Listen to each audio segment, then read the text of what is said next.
Hey guys, and welcome back to the channel, Daughter of Increase. My name is Daisy. For those of you who are new to the channel or who just happened to stumble across this video, and I'm the founder and CEO of Daughter of Increase Ministries, that is TOI Ministries. And here on this channel, I help you guys to increase in your faith and relationship with God in Christ through Bible studies, book reviews, discussions, and more. So if you haven't done so already, don't forget to subscribe to the channel to join the sisterhood over here, to click the bell to stay notified of when I post a new video, and to like this video. So we are here to do a vlog. I don't know how long this vlog is going to be, but it's going to be a little bit of everything, a little bit of Bible study, reading, all that. It is Friday, January 29th. It's currently 9:47. My family left maybe about 20 minutes ago. My son left yesterday to his dad's. He typically leaves Thursdays, comes back on Sunday. And then hubby and baby girl left today to go to Mom and Love's. For the weekend, I stayed home. Like I said, I want to try to do that twice a month, stay home and try to get some videos done, or just to rest up and recoup. But yeah, this weekend is supposed to be a snowstorm, so my family may be stuck where they are up until Monday or Tuesday, which for me extends my little alone time, which I'm here for. I need it. And so in this vlog, like I said, we're going to do a little bit of Bible study. I need to catch up on my Revelation Bible study. We'll have some Bible reading. You guys know I'm doing my reading plan. I've been posting on Instagram and here on YouTube of my daily reading. And so today I completed Jeremiah. I read 43 to 52.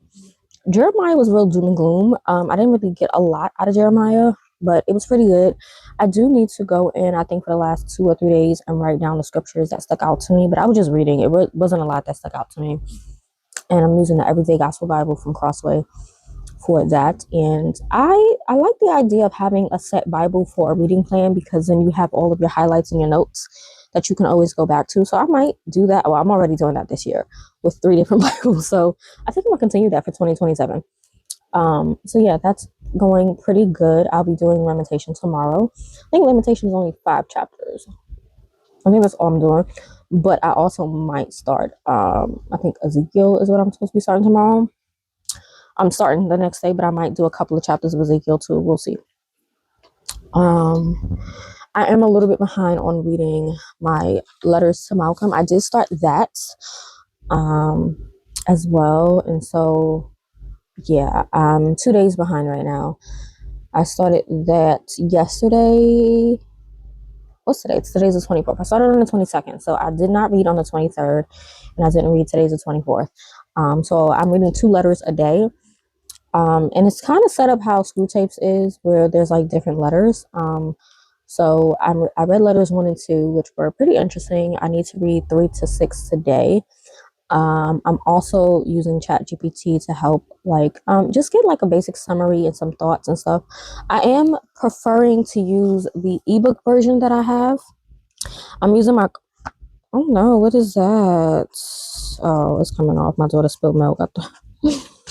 I'm using my Kobo for this, but I am using the ebook version, making my highlights and my notes, and then I will transfer everything over to the physical. But I'm using the physical copy that I have.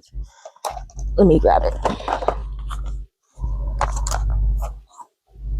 I'm using my physical copy to keep track of like the pages that I'm on. So I get to page 46 today. And so yeah, I'm also keeping track in the Bookly app of like quotes and stuff like that. So it's a lot going on, but I am going to do that.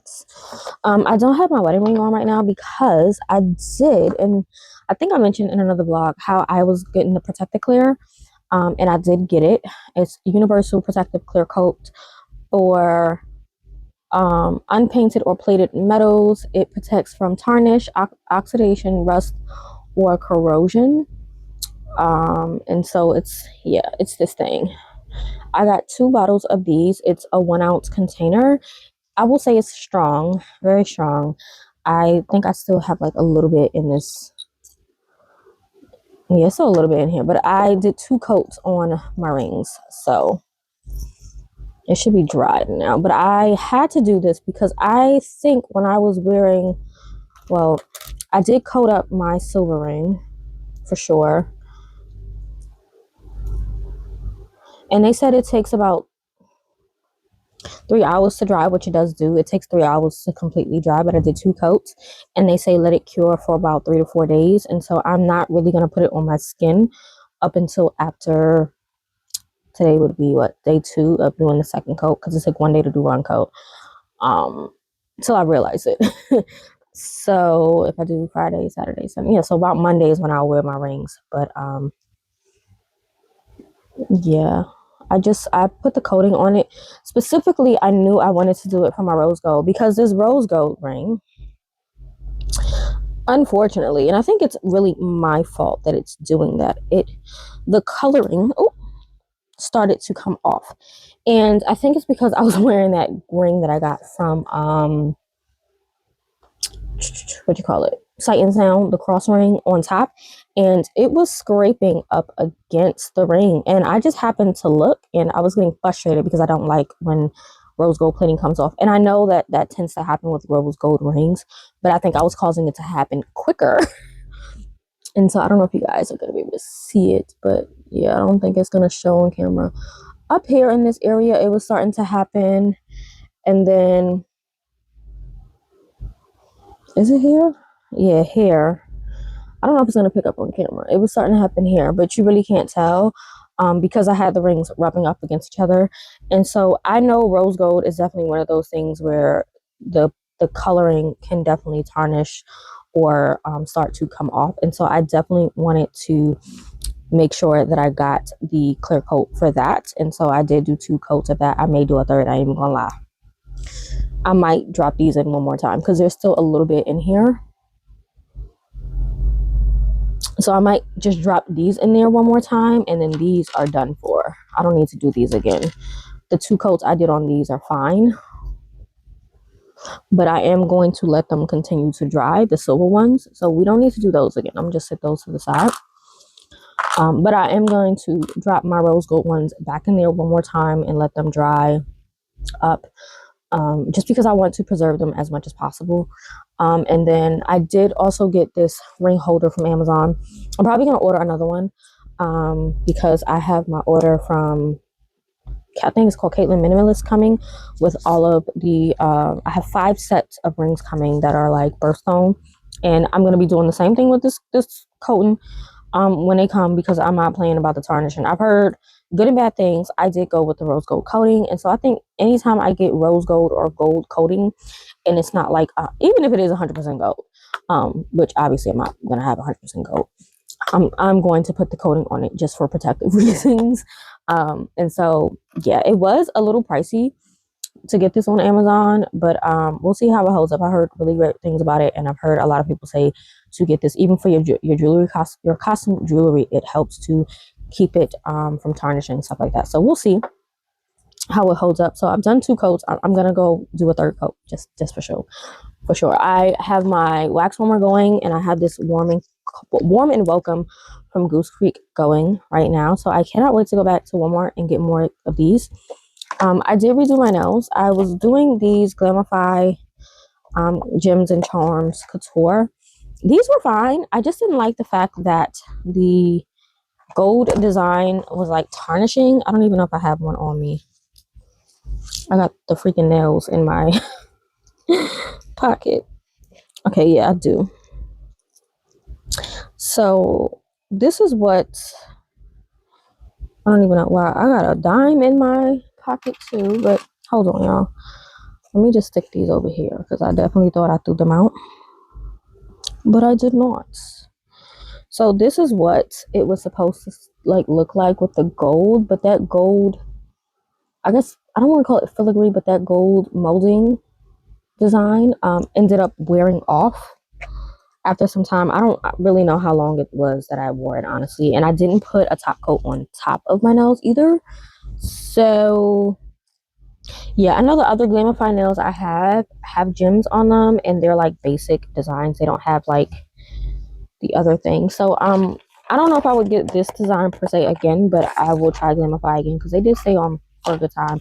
But I went with the Ferro Edge for Valentine's Day coming up, obviously February. We'll see how long these do stay on and hold up. These are the ones with the cherries on them. I let my daughter pick out nails. The first one she picked out was the Dollar Tree ones that were like the leopard print. I thought it was pink, in like neutral leopard print, but it wasn't. It was just straight up neutral colors, so I opted to not put those on. Then I was gonna go with the other two designs from the Dollar Tree, which was like a neutral pink and a black, and then there was like this cat's eye pink. But I just really wasn't feeling it. It wasn't giving like Valentine's. So I let her pick out between the cat's eye pink and this, and she obviously went with the bling bling. And so yeah, we're going with these. So this is what I have going on right now. And I know for a fact these babies stay on for a very long time. So I did not do a top coat, which I will do eventually, but I'm eating my dinner right now. I have some honey sesame salmon and a rice bowl with some broccoli, carrot, bell pepper, and edamame. I love this stuff. It's a white rice type of thing. So yeah. And I have water, but I also have ginger ale because yeah.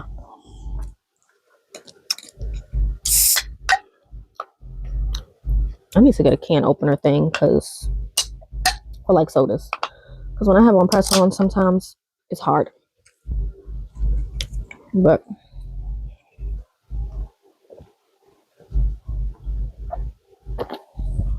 I have a couple of Bibles coming in the mail, which I'm excited for. One did come in the mail today from Thomas Nelson that I could show you guys really quick. And it's so cute. Honestly, I forgot I picked this one. I picked out 4 Bibles from Thomas Nelson. I get to pick out 4 almost every quarter. And I also will be picking a winner from my kids Bible giveaway for Crossway. I still have not done that. 2 ladies entered, and I'll do that probably in the next clip. But I got this from Thomas Nelson, the KJV comfort print, personal size, large print in the verse reference Bible in the ballet pink leather soft. Y'all, this is the cutest thing ever. I wasn't gonna keep it, but y'all, she's so cute. Like the pink is so cute. I love the gold filigree type of style on it, but I don't know if I'm gonna keep it or not. It comes with 2 ribbons, the pink and the gold. It's so like stunning. It's not out as of yet. Not that I know of. It's not out as of yet. I'll put it on the screen, but I'm gonna have a review on that coming. And I also got my son a Bible case because his Bible, I'm honestly thinking of taking the tabs out because his Bible has literally kind of warped. And as much as I like these tabs, they're leather or faux leather, and they make it really like they're denting his Bible here. And maybe I should have put them on the side, but the side of his Bible has like the index. So I don't know. But I got my Bible case, and so I'm setting it up. And yeah, I don't like how it feels. I don't know. So I got my Bible case because it would not fit back inside of the actual case, and that's honestly probably what was causing the dent was probably this, because I was trying to stick it back in the case and it wasn't working. But yeah, the giveaway for this, I'll be picking the winner in this, and then I'll contact the winner so I can send their information over to Crossway. So yeah, that's that. So I'm gonna eat my dinner right now, coat this ring up, and then I'll come back to you guys and talk about the readathon I'm taking part in. So I'll come back. I did comb my hair today. It was not a pleasant experience. A lot of hair came out. I think that's the one thing about Graves that I'm like, well, one of the things about Graves that I'm like over is the hair loss. It's like whether I comb it, whether I don't comb it, whether I'm touching it, whether I'm just running my hair through it, it's falling out. And today it was coming out in like clumps, and it was heartbreaking. It was very heartbreaking, and I wanted to cry. But I'm pushing through. I am pushing through. I don't go to the doctor until the end of February, so got another month until I see my doctor to see what's going on with as far as the dosage that I'm on. If it's helping, I'm on the same dosage that I was originally on. She didn't want to change it as of yet, so we'll see if this dosage is helping, and if not, she will change it. She just didn't want to abruptly change my dosage after 2 months of only trying it. So when I go back, it would have been 4 months, and obviously if it ain't working, it ain't working, and we'll try something new. But, the ideal thing is going to remission ASAP, like as soon as possible. But yeah, it's a struggle because I'm always in pain. Like my back is in pain. For the past week or so now, I've been experiencing knee pain in my left knee mainly, my right knee here and there, but I've been experiencing like a lot of knee pain. And I know it causes like muscle weakness, and sometimes you can have issues with your bones. And so I'm gonna have to ask my doctor, as far as like checking my vitamin D levels and making sure that's good. Because if not, I gotta take vitamin D supplements, and it's a lot. I have supplements that I can take. I have CoQ10, which is like good for your heart. I have magnesium, which I was taking for my migraines. I have fish oil, which is also good, which I was taking for my migraines, but it's just good in general for you to take fish oil. But I stopped taking those because obviously I didn't know what was going on with the hypothyroidism. And so when I confirmed it was Graves, I never really had a conversation with her about the supplements because I was like just out of it. And so I am going to have a conversation with her. I'm going to write down all the supplements that I have and the dosage that they're at. And then I'm going to ask her, like, are these supplements good? These are the dosages that I have. And if she okays it, then I'll continue taking them. I did go back to taking my Ali supplements, the stress one, the goodbye stress, I think it is. I went back to taking that, and I will say that has been helping to keep my stress levels a little bit more. Like, I don't find that I'm getting angry as quickly when it comes to my household. So that's been great. And the daily energy B12 concoction thing that they have, because I know that vitamin B12 is a supplement that they do usually give people with Graves for energy, because obviously when you have Graves, you literally are tired majority of the time, the amount of time, like no matter how much sleep you get. And so those are the ones that I've been taking. On top of my regular, I haven't been taking multivitamins just because from the blood work that I've seen from the doctor and from the endo, everything has been fine. But I do want to know about the CoQ10, which helps with your heart, because the medication, the beta blocker they give me for my heart just it's not helping at all. I've been taking atenolol. I know that there's another one, propranolol, I think is what it's called, that I know most people take. I've been taking atenolol, which I know sometimes they give to people. That one just hasn't been working, at least on the dosage that I'm on. So I don't know if they have to up my dosage, change the medication, send me to a cardiologist. I don't really know. I just don't like the way my heart is like on a constant go. It's just annoying. So yeah. But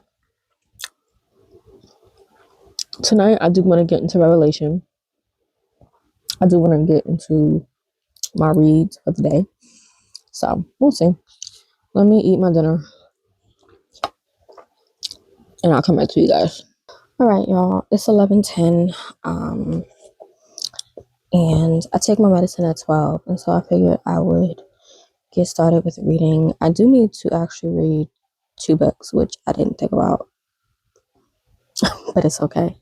So I am going to read the chapter 3 through 6 of Letters to Malcom. I do have the audiobook through Hoopla, so that's great. So I need to do that. And I also need to read this book, A Soul as Cold as Frost by Jennifer Kropf. I don't even know how to say her name, but I'm actually not going to show it on my Kindle. I'll show it on the Kindle app because I actually love the cover. But I'm probably not going to read that till tomorrow, unfortunately, because I am kind of tired. I'm exhausted. I'm going to take some melatonin tonight. I've been taking that to help me kind of like get some sleep because I don't sleep. I'm at most getting maybe 4 hours of sleep in a day, which is not beneficial or good for me. So I don't know what's going on with this, but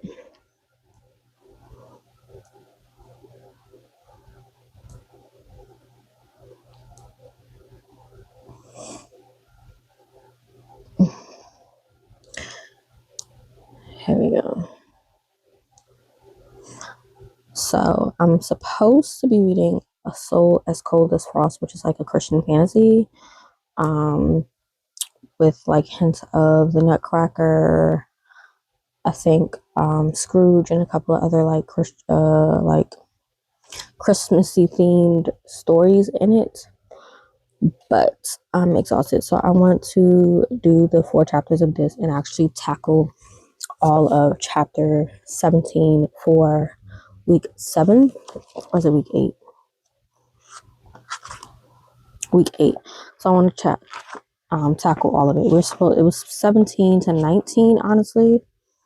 I'm that far behind, unfortunately. I'm like a whole week behind at this point. So I want to tackle all of those today, and then tomorrow I want to tackle all of 18. Yeah, if I can do all of 17 tonight and then tackle 18 tomorrow and then Sunday do 19, then I'll be good come Monday with being on track. Yeah. So it is 3 pages. No, 1, 2, 3, 4, 5, 6, 7 pages. 8 pages. We'll see how much I can do. Because it's 3 days. 1, 2. It's 3 days worth, but day 2 and day 3 are like, yeah. Day 2 is 1, 2, about 3 pages long, and then day 3 is also 3 pages long. So we'll see. But I do want to tackle that. I do want to read through that, and I do, like I said, have the audiobook. I also did get some pajamas. I am in need of some pajamas. So I know I talked about the weight gain and stuff like that. I've lost a lot of weight. I've lost over almost 30 pounds. And so I'm in a weird stage of not knowing what size I'm in, what size I am. Because it really just depends on like how clothing brands make their clothes.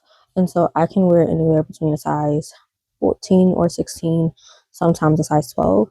And so I just bought a bunch of pajamas ranging from like largest to 1XS because of how the sizes work for the brand. So I ordered online and push them to shove. I can take them to the store, get store credit, and just buy new pajamas, which I've ordered from Rainbow before, so it's not that bad. And the reason is because they had a bunch of their pajamas on sale for like $9, $7. So I said, why not? I do eventually want to order from Fashion Nova because I know that they have good deals as well. But again, I've never really known my size. When I go to Walmart, I typically get a size 14. I can do a 12, but it's tight around the waist area. My dresses are all in like an extra large. I could do a large, but it's kind of snug. And so I never really know what size I am. Like shopping, I used to hate shopping because I was a 00, which is hard to find in stores. Now it's hard to shop in stores because I never know what size I am. And it's frustrating when you're trying on a size and you're going up in it. And so I lost weight, but I can't see that I lost weight, which is like another frustrating thing. It's one thing if I lost the weight and I saw it, but I know that I lost the weight because every time I go to the doctor, the scale is telling me that I lost the weight, but I don't see that I lost the weight because I'm still in a size 16, 14, 12. So I know where most of the weight is going, which is good and bad, right? But it's just one of those things where I guess I just have to deal with it and also get back into doing my movement, and just really figuring things out. So yeah, I'm gonna get on Hoopla right now. I don't take my medicine until 12. So between 12 and 12:15 is when I take my medicine. I'm gonna take my melatonin around 11:45. They say take it 30 minutes before bed. Melatonin usually does not work for me. It really doesn't, but I do like that it relaxes my body, because it takes me a long time to go to sleep. It really does. So here is the audiobook on Hoopla. Oh, let me talk about the readathon. I probably should talk about that tomorrow because I'm honestly exhausted, but I'm doing a readathon right now. I use an app called Bookly. I will, because I think I deleted it off of my, I deleted it off of my iPhone because I have it on my Android. But I use an app called Bookly. I'll try to leave it image here of what it looks like. And it's just a book tracking app on your phone that you can use. You can use it for free, but they do have like a paid version of it if you want to use a paid version of it. I used the pro version of it, and I think it's like $5.99 a month or $2.99 a month. You can do the year for $30. Pay lifetime, I think it's like $150 or something like that. But they have a readathon going on right now. It's called Chapter 1, the Bookly Readathon. So for 11 days, where we're setting, refreshing, and reigniting the inner reader. And so it's from January 21st to the 31st. And there are not really levels and prompts, but they do have it for those who obviously love readathons. And so there's a resolution rookie, which is basically 0 to 10 hours. The goal getter, which is 11 to 20 hours. The plotline transformer, which is 24 to 44 hours. And then the chapter 1 champion, which is 45 hours plus. I'm probably going to hit goal getter or plotline transformer because I'm already at like 6 hours of reading. So yeah. And then they have 5 prompts for this, which are optional. You don't have to go along with it, but y'all know me. I like a good prompt. So the first prompt was a book that feels like a fresh start. The second prompt is a book that you've been saving for the perfect moment. Third is a book that aligns with your 2026 vibe. 4 is a winter read for peak cozy energy. And 5 is a book that pushes you outside your comfort zone. So for a book that feels like a fresh start, I read, let me go on Goodreads because I definitely just caught a blank. I caught a blank. And I'm doing all this talking when I could be reading, but it's okay. It's okay. I read Elijah, what is it called? The Days of Elijah by John Noble. And I gave it a 4.5 star rating. It was actually pretty good. This is not classified as biblical fiction. It's classified as like historical fiction.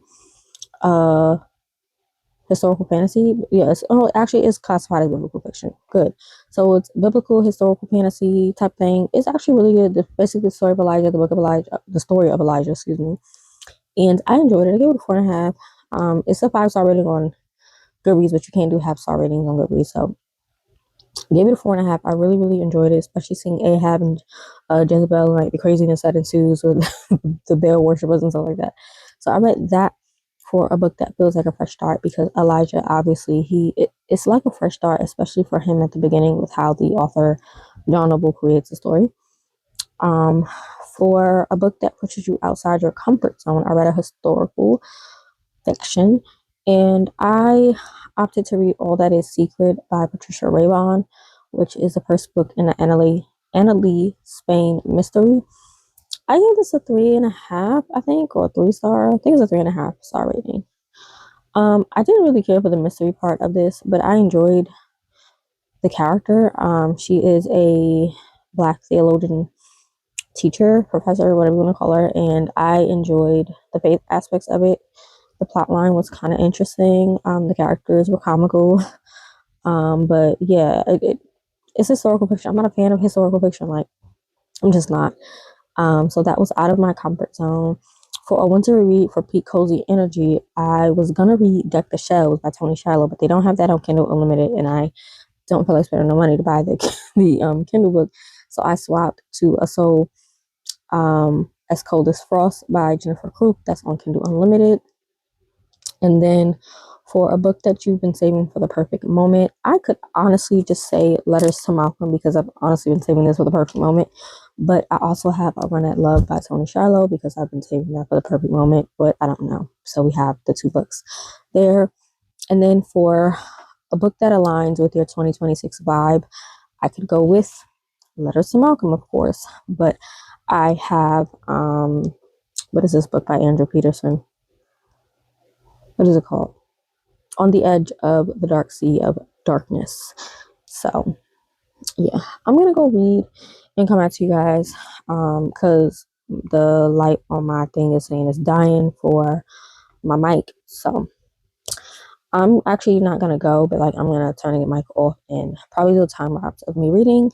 So let's do that while I charge up my mic.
It is 11:57.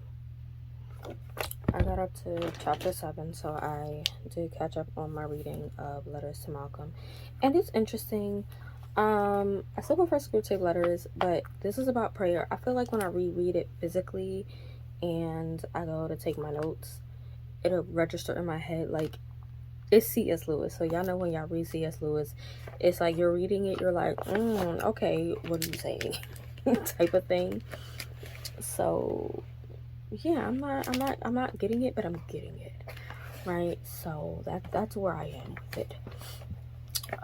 So I'm gonna put that in there. I don't know why this looks crazy to me right now. I'm not even gonna stress it. I'm not. My head is hurting. I took my Ollie Immunity Sleep Elderberry. It's to rest up and recharge with melatonin, echinacea, zinc, and vitamin C. I do not like the flavor of it. It is disgusting. It's a midnight berry. But I do like the fact that it has vitamin C, echinacea, and zinc in it. And so, especially with everything going on, I'm trying my best not to get sick because there is a high risk with me getting sick and then possibly having a thyroid storm. I'm just trying my best, especially in the winter months, to just not be sick. Like, I don't want to experience a thyroid storm. I've heard some horrible stories of thyroid storms, and so I'm trying my best to just keep my immunity up. And it has melatonin, so my alarm is going to go off in the next minute. Y'all might hear it. And so I do have my medicine in front of me. I have my water here, and I'm actually really exhausted. I just said goodnight to Babe and Little Mama. I have not spoken to my son all day, but that's because he got in trouble in school today. So I'm gonna wait to see how long it takes him to call me. We'll see. But I have all the things out to do my face. So I'm gonna take my pill. I take 2 pills a night. And y'all was just cut off because my alarm went off. So it's 12 o'clock. I'm taking my medicine now. And I'm going to log that I'm taking my pills 12 o'clock. So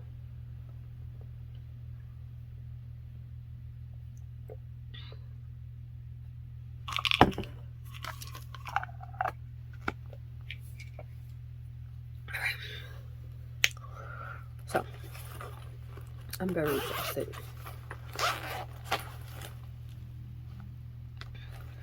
Very, very, very exhausted. But I want to get some Bible study done. So I'm not going to do these 8 pages. I'm probably going to do the first 2 pages and call it a day. Since I got to wait anyway 15 minutes before I take my next pill. And then I'm just going to lounge in bed. So I'm going to do the first 2 pages, which is like day 1 and I think part of day 2. Yeah. So basically doing all of day 1 and then part of day 2. And then I will finish tomorrow because I don't think I can mentally stay awake right now. And honestly, part of day 1 I'm not even going to do because it requires me to take my binder out. My binder is right here. I just don't feel like grabbing it. I don't. And it requires marking up the text. So it's making your markings of the 7s by boxing the word in orange. Number the beginning of each of the 7 words of woe, underlining them. Yeah.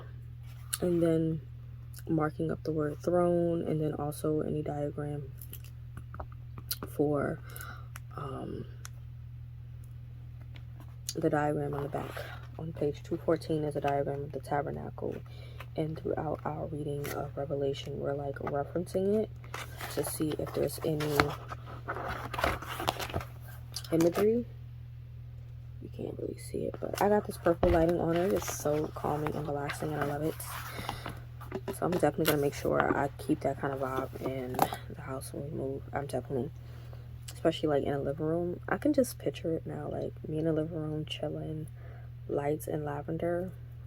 Yes, I will say this cherry had already popped off. It snagged on my pajamas. They're not really glued on really well, and they do have like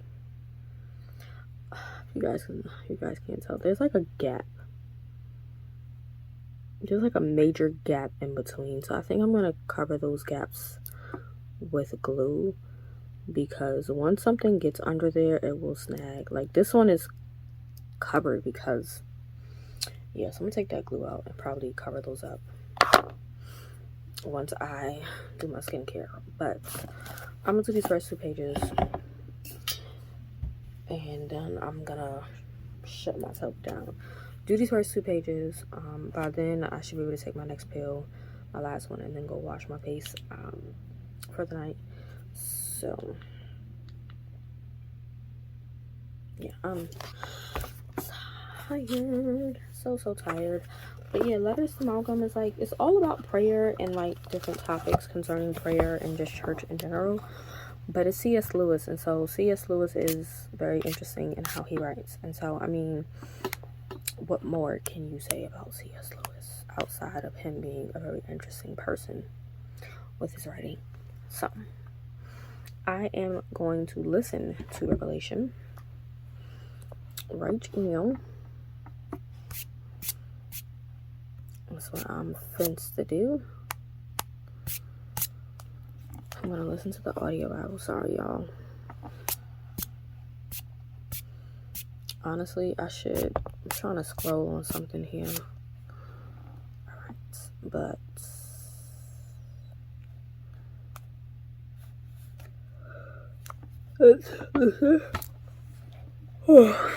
to Revelation 17 to 19 in the CSB. Chapter 17.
It is 12:16.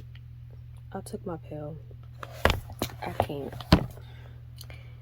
And it's not so much of like I'm exhausted, or I'm exhausted. It's not so much of like I'm tired, but my body is exhausted. My neck area is very tender and sore. So I did answer the first 2 parts of the first question, and so I'm probably just gonna tackle days 1 to 3, days 1 through 4 tomorrow.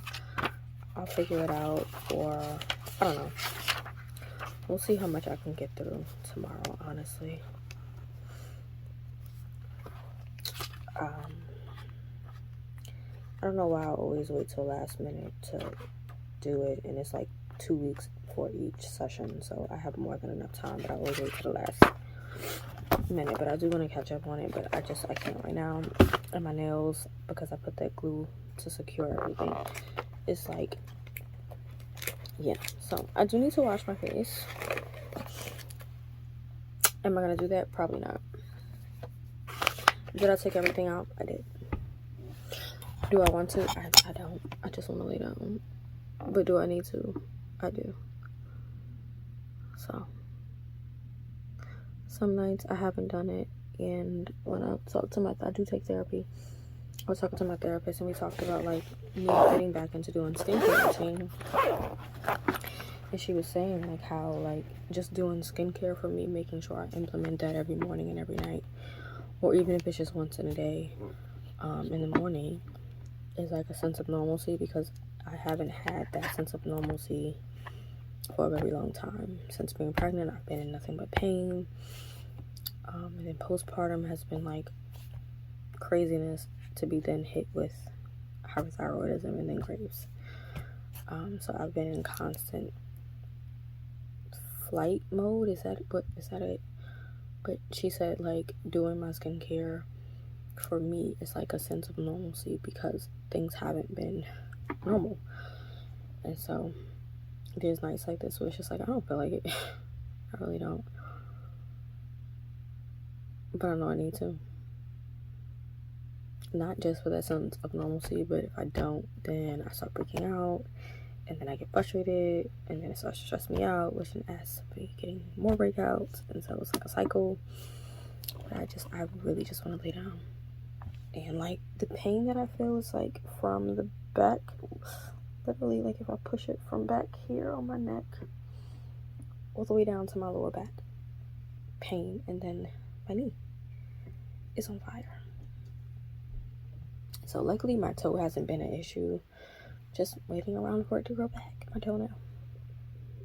Waiting for that to grow back.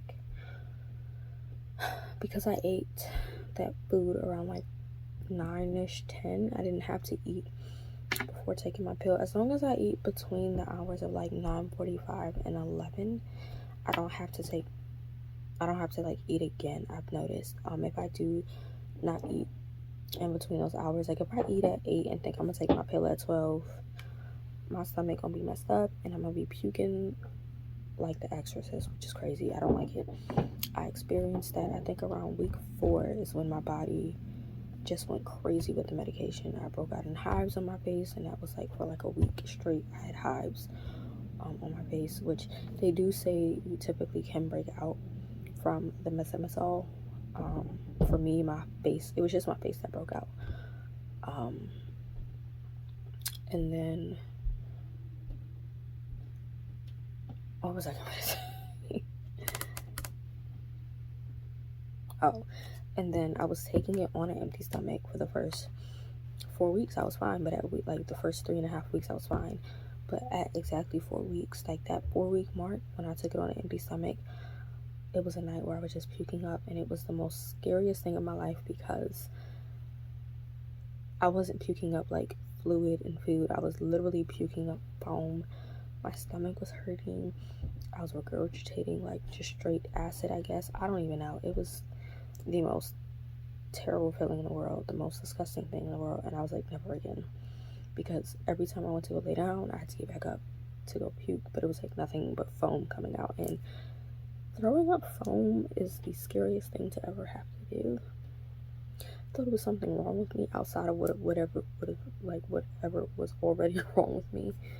But yes, and I make sure that I'm eating in between those hours. I prefer to eat between 10 and 11, so that it's like 2 hours prior to taking the meds, but because I can't eat up like 4 hours after, or at least that's what research has said.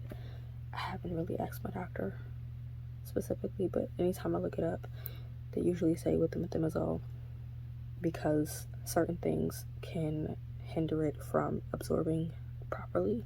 So I just personally decided to take it as well so that I can sleep, because I still like to have like my tea and my coffee and whatever I want to eat.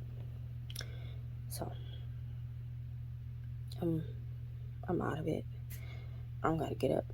Well, I do gotta get up because I gotta go get some sheets. Got my son a new bed, so I'll be putting his bed together this weekend. But he needs new sheets because wax was spilled on the bed by accident, and you know, can't have that. So I know I said in the last video that I could be burning wax melts in the house instead of burning candles when they're here, but now I have to be mindful about the wax melts because yeah. So gotta get him some new sheets for his bed. I have a set of sheets here, but I like to have backup sheets for all the beds, period. Even my daughter, I'm gonna order her another set of fitted sheets. She has like a bunch of blankets and sheets, but I need fitted sheets backup for her, and I can't just go to the store to buy those because she has a mini crib, and so she needs specific mini crib sheets. So yeah. I don't know if I'm gonna go wash my face tonight. I really want to, because I do retinol. But I'm tired. Oh, yeah. So I gotta get up in the morning, go make that run. Probably get some more pajamas. But, yeah. I'll come back tomorrow. I mean, technically today, but tomorrow, because to me, it's not a new day until I go to sleep. So I'll come back to you guys tomorrow. When I do my Revelation study. I will say I'm enjoying Revelation, and I see why the enemy is so gung-ho on people not studying the book of Revelation, because it's not that Revelation is terrifying, it's that he's terrified of us knowing what's to come, what's to happen, the details, and he knows what's going to happen when we know the truth. And so it's just so interesting reading through Revelation. And funny enough, one of the questions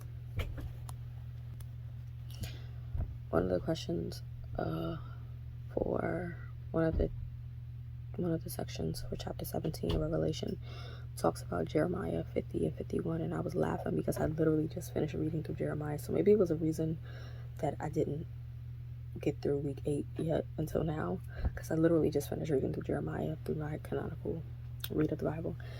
And so I was cracking up, because I will say, when I was doing my read through of Jeremiah, like I said, I didn't get a lot out of it, and it was kind of like doom and gloom, talking about Moab and Babylon and all these places, Egypt and stuff, like basically getting their demise from the Lord. And so it's interesting that I could like relate. And also with Isaiah, like I read through Isaiah already, so it's interesting now when I do Bible studies and I can relate and understand, like, oh yeah, I read that scripture already and I know what it's talking about there, because I've read through the Bible so far, all the way to Jeremiah and Lamentations as of today. I'll be reading through that. So yeah, that's good. But I'm gonna go because I am exhausted.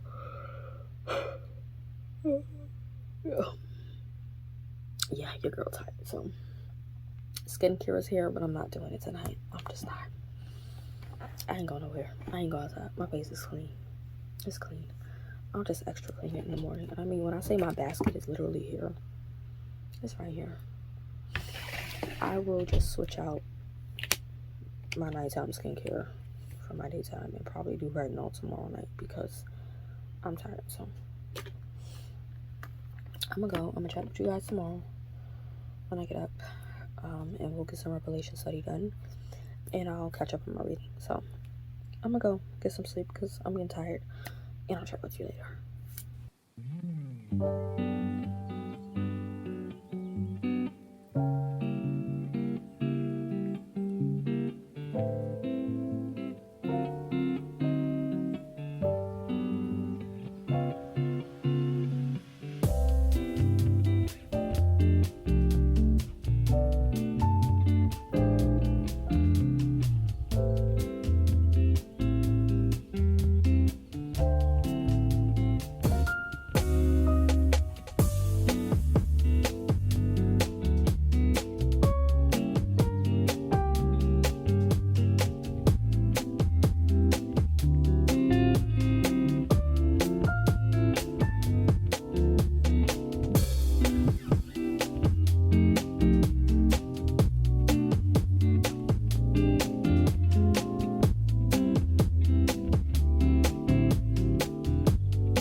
Morning,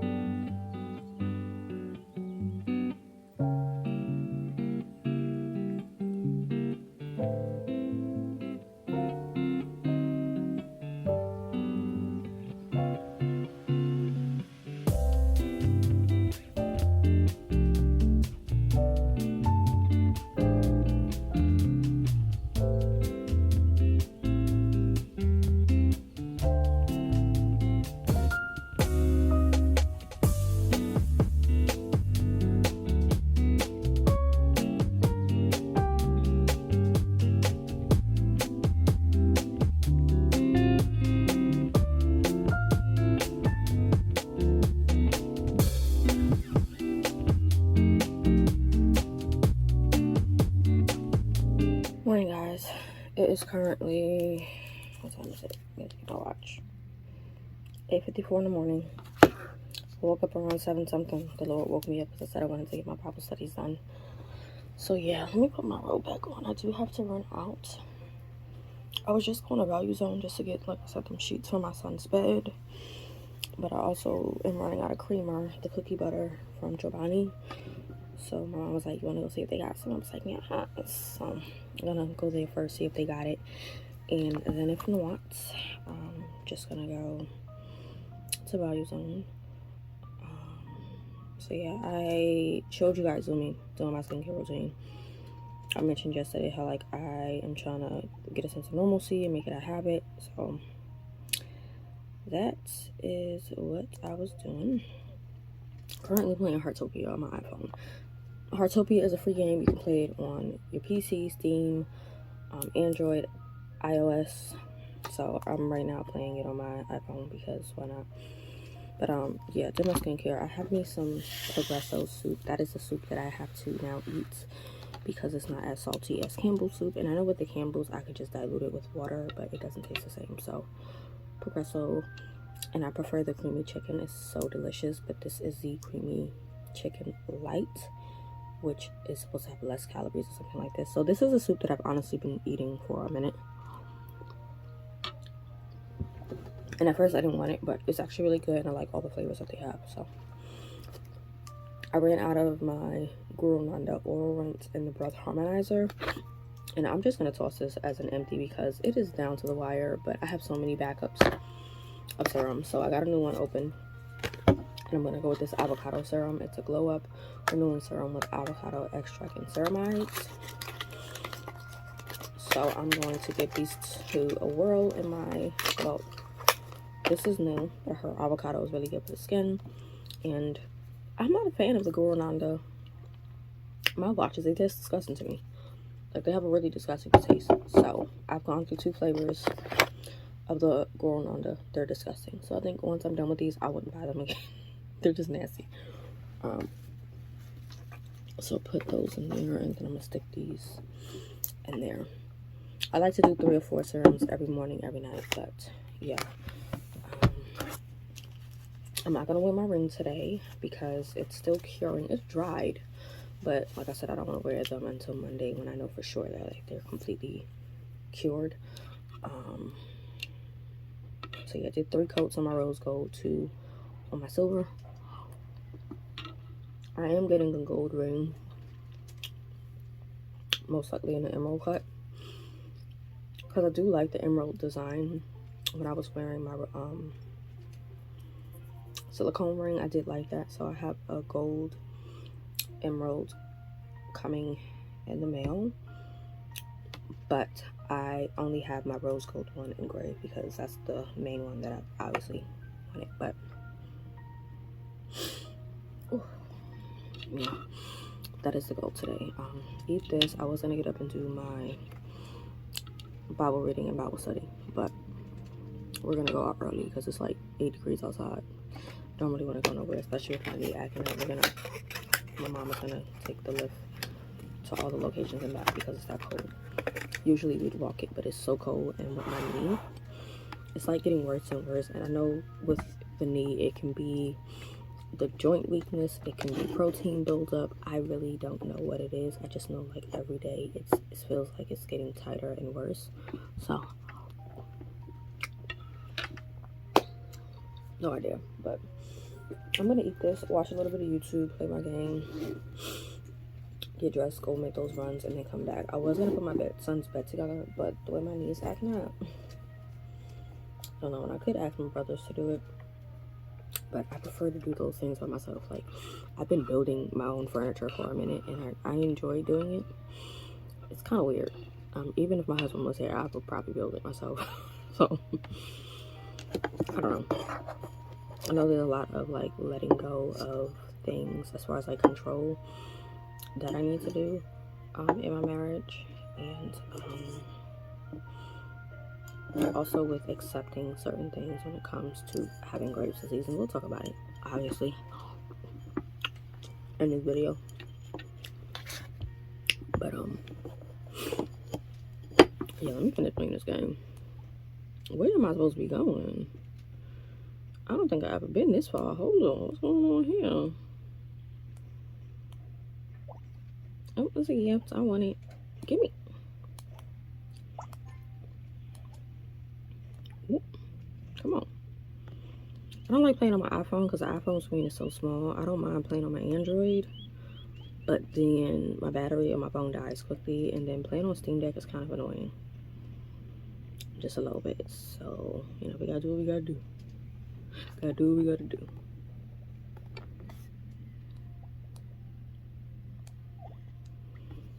Oh, and she get a 2-star latte from me. Good girl. All right, now I gotta go get some bamboo. Y'all listening to me talk like, what is she talking about? Talk about the game. But, yeah, I'm gonna go.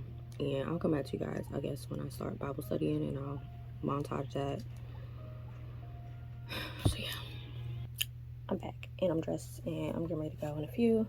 But I took everything out that I needed for today. Everyday Gospel Bible is out to do my reading of Lamentation. I may also read Ezekiel. I'm not sure. I know I need to update my reading plan in the system and figure that out. But yeah, I need to update that. So yeah, I have to do all of Lamentation, which is only 5 chapters. Alright. Yeah, and if I do Ezekiel, it will be Ezekiel 1 through 12. I'm not doing that. Lamentations today, and then reading letters 7 and 8. But I also need to do my scriptures for Thursday to Saturday, because I did not write those in because I really didn't find anything interesting per se. But we have that out, and then we have Revelation out. And so the plan is to do day 1, 2, and 3. I only did the first 2 questions, so I need to do the other 2. And I pulled out the binder that actually has, like, the scripture and stuff in it. I use this binder for Alexis Ashley. This was a binder I actually had for school. But, this is where I do, like, all of my markings and stuff like that. So, I still had this in chapter 15, see? 17. So, we'll get that done when I get back. I think I'm also going to do a video because I don't have a video posted for today at all. I'm making a video for next week, but I don't have a video posted for today, so I think I might come back and record that video on this pretty pink Bible. It's so gorgeous. Like, this Bible, the camera's not doing it any justice. It's really pretty. I just don't know if I'm gonna keep it or not because I don't need too many Bibles, but yeah. See, personal size in a verse, reference Bible, red letter edition, large print from Thomas Nelson and Ballet Pink. Again, I don't remember when this comes out. I thought on the screen, but I will probably do a review on this. Probably, I mean, either this or the systematic Bible that I got from Sandra. We'll see. But I need to do some type of video. Then it's like, I know I said I would post every Saturday, but then it's like sometimes I just don't feel like posting. So I just need to get things going again. But yeah, we have everything out. I'm gonna make this run, come back. Oh, I need to take my medicine.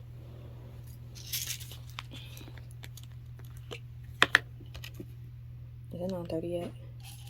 Take it at 9:30, but I'm gonna take it now before we go. So Time is it? 9:22. 9:22.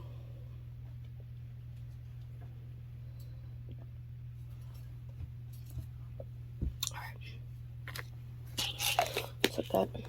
So I'm gonna come back and I'll chat with you guys when I get ready to do some type of Bible study, Bible reading, whatever. Hey y'all. I've been back in the house since like 10:30. It's 11:24 right now.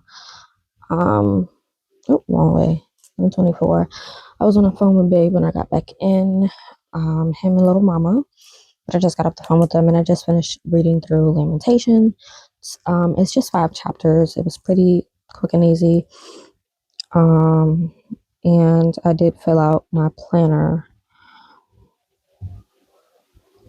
Hold on, sorry, I'm just writing down the verses that I did for today. But I did fill out the rest of my planner for Thursday, Friday, and Saturday. So for Thursday, I wrote out Jeremiah verse 32:27 and 32:42, as well as Jeremiah 42 and 22. So I just put those 3 verses for Thursday. For Friday, I didn't put anything because nothing stuck out, but I did notate that it was interesting to see how Revelation 17 connected to Jeremiah 15:51. And then for today, for Lamentation, I wrote down Lamentations chapter 3, verse 22 to 25, which is the steadfast love of the Lord never ceases. His mercy never comes to an end. They are new every morning. Great is your faithfulness. The Lord is my portion, says my soul. Therefore, I will hope in him. The Lord is good to those who wait for him, to the soul who seeks him. And that verse just stuck out to me. One, because it's a well-known verse that we all say. And it was interesting to read it after reading through all of Jeremiah with the doom and gloom and all of the judgments and warnings that were coming, and then looking at the rest of Lamentation, and then right in the middle of him lamenting, we have this. So it was just interesting to see. So tomorrow I start Ezekiel. I am 67% of the way through with the Bible, y'all. I cannot believe I am this far through the Bible. Like, it is amazing to see how far I've gotten, but we are done with that for the day. My head does hurt, which I think is because I haven't had caffeine. So I might have to make a coffee. I did go get some creamer, and they did not have the cookie butter creamer. I think they have officially stopped making it because when I went, they had the birthday cake confetti or confetti birthday cake or whatever the heck it is. So they have no more cookie butter, and I only have 2 cookie butters left in the deep freezer, because I had bought 7 when we went food shopping. And so, because I knew they were going to stop selling it soon because it's like a holiday type of thing, I think. And so, unfortunately, once I'm out, I might check Target to see if they have any, but I think once I'm out, I'm done. So I have one of the cookie butters. I bought one of the birthday cake confetti, whatever it's called. I got the salted caramel and the 0 sugar, and then I bought one of the cinnamon coffee cakes because I heard people talk about that one. So I am still an International Delight sweet and creamy kind of girl. That's like favorite, but I'm trying to step out into other flavors, but we'll see. I do need to do the program for church. I'm not sure if there will be service, but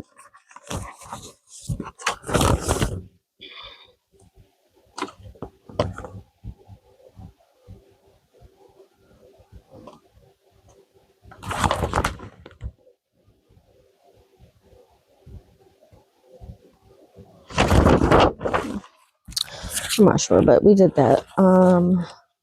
Next couple of things is I need to start a soul as cold as frost. I need to start that by Jennifer Kropf.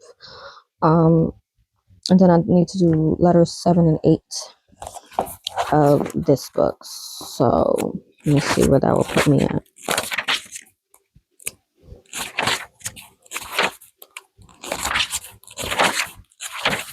That'll put me at page 64. So I need to do that for sure.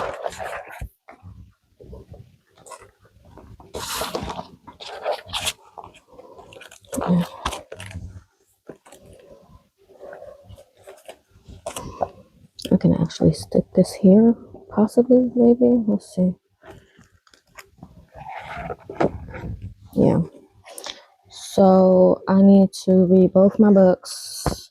I'm probably gonna read on the iPad though because I really want to see the graphics. Like the graphics in the book is gorgeous. And you can't really see that on the I was supposed to say iPad. You can't see it on the Kindle. I have been debating on getting a Kindle Color Soft and just selling my Kindles, but I don't want to deal with the issues with the Kindle Color Soft. I really don't. I love my Kobo Libra Color. It is amazing as a color e-reader for me. I have never had any issues with it whatsoever. Outside of like the note taking thing, but I think once they did that update, I had no issue since. Like I said, I want the Kobo Clara color, which is literally this. It's basically like a Kindle Basic, but Kobo edition, and it comes in white. I do have this obviously in the matcha color because like it's cute in the mint green. But I definitely want the Kobo Clara color in the white, just because it's white. And you know, you gotta love a 6-inch e-reader. But I definitely want to try to get a Books Palma Pro 2, which is like a phone size e-reader in color. But the thing is like the price tag on that, I think it's like over $400. I'm just not gonna pay that price. I'm not. A lot of these e-readers that's coming out, they're like pricey. Like I would love a Scribe Color Soft and big, but the price tag is crazy. I think it's like over $600. It's absolutely insane. It is insane. And so some of these things is like a lot of money. And yes, I do use all of my electronics. Like they all get used for purposes. I use all of my e-readers. Y'all know I'm reading 3-4 books at a time. That's just what it is. So my e-readers are always getting used. As far as like my tablets, my son is currently using, or I let him borrow my Android tablet, my Galaxy Tab S9 or whatever it is. I forgot which tab it is, but he's borrowing that. I'm going to be getting a new one, the latest one, but the FE version, the FE version, the inexpensive version of the expensive version. I'm going to be getting that through my cell phone service, and that's usually how I get my tablets as well. People usually ask how I'm always getting new tablets and stuff. I usually get my tablets through my phone service because through my phone service, I'm not really paying anything. They're usually giving it to me for free. Because I've been a member for so many years. I've been with T-Mobile. So first phone company I was ever with was Singular, when Singular was around. After Singular, I've been with T-Mobile since maybe high school, prior to high school. So it's been years since I've been with T-Mobile. And so because I've been with T-Mobile for so long, there's so many like perks and benefits to when it's time to get a new device or upgrade it. And typically we don't upgrade devices. We keep our devices and just buy new ones. And so like with the tablet, my current tablet that I have, I got it under T-Mobile, and I got it under their program. It was like you pay like $12 a month for like 24 months. And I did that, and that's completely paid off, and it's underneath like T-Mobile service, so I can take it outside and still be able to access it, the Wi-Fi and the data and stuff. And so I think that actually has a phone number to it, which I don't even use. But I'm gonna get a second tablet because I do prefer to use my Android tablet over my iPad.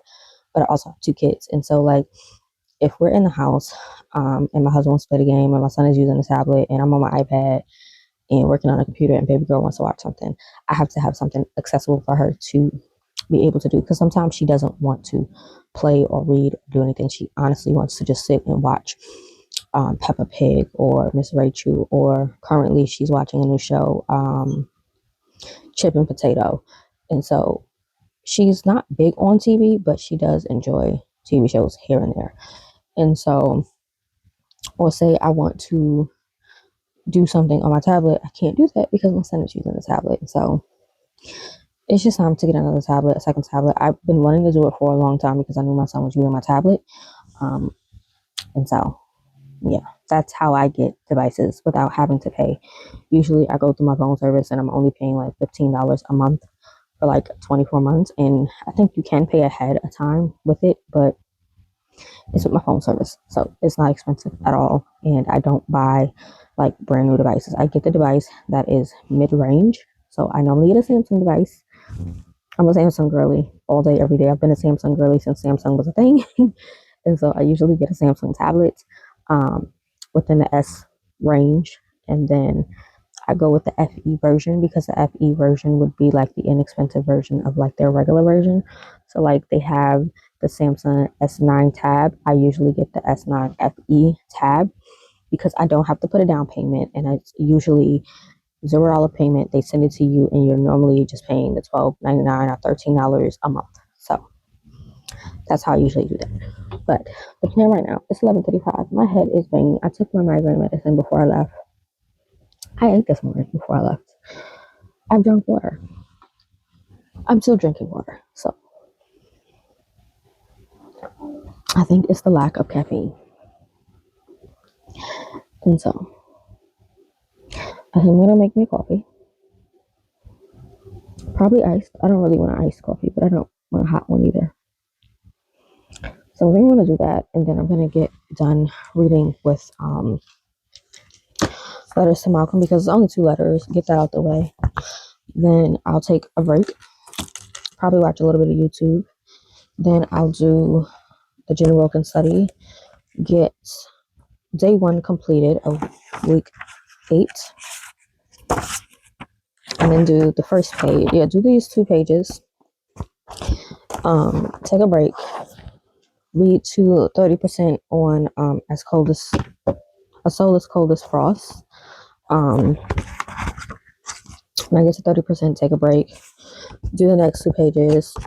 Then read to 60% on that, and then come in, do the next 2 pages, take a break, do whatever it is. I'm not going to probably read anymore, and then come back and then finish off with whatever pages need to be finished. As far as day 4 and 5, I don't know, we'll figure it out. So I am really far behind, but these pages are like long-winded, so I'm probably going to start off with this first. Do 2 pages. Yeah, let's see. Let me see how that works out if I do that. Do 2 pages, read. Do 2 pages, read. Do 2 pages, read. Do 2 pages, and then I'm caught up. Good. And then I'll be into day 3. And then I can just chill out and then tackle. Day 3 is 5 pages. See, yeah. So that's what we're gonna do. That's what we're gonna do. So I'm gonna put a soul as cold as frost to the side for now, and get started on this. I am gonna go make a coffee though. I'm going to pull out chapters 17 to 19, my printables. It's crazy. We're almost done studying Revelation. Like, it's absolutely insane. That's 18. Where's 19?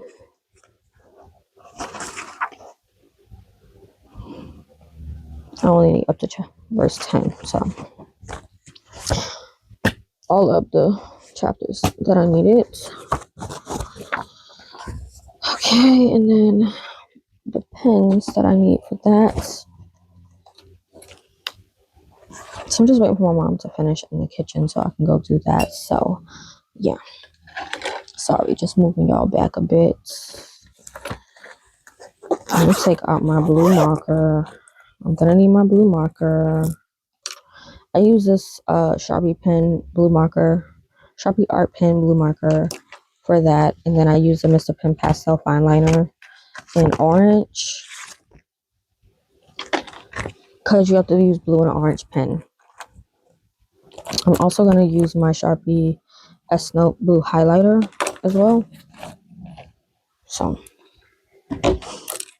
we read through the chapters already.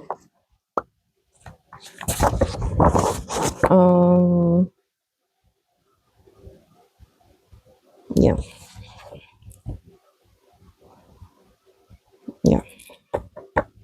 So I just need to finish summarizing 18:1 through 20, and then 18:21 to 19:10. I always skip question 2, which is like what stood out to you as you read, either because it was clear or because it was confusing. I always honestly skip that question. And then I can do questions 3 through 5, which is basically marking up the text. And then questions 6 through 7 we can get done. Then I'll read my chapters that need to be read for letters to Malcom. And then I'll come back and do questions 8 through 11. And while we're doing this now, let me highlight these scriptures.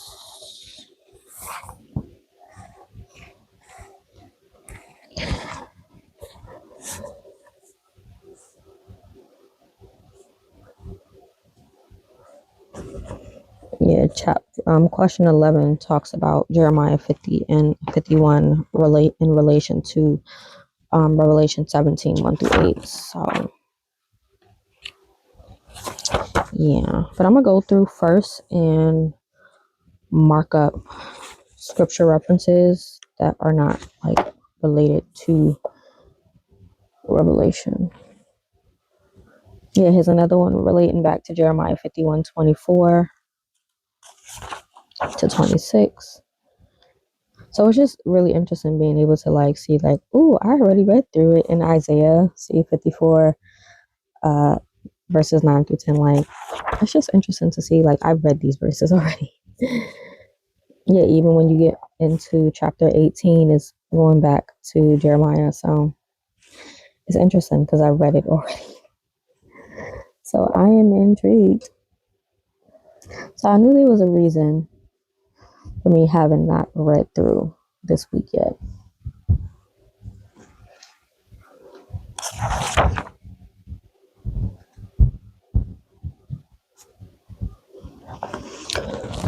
Ooh. I'm a little tired. Just a little tired.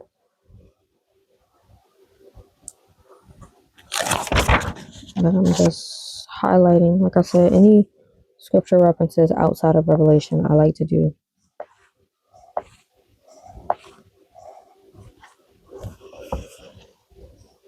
Because it makes me think and it pulls my eyes directly to those cross references.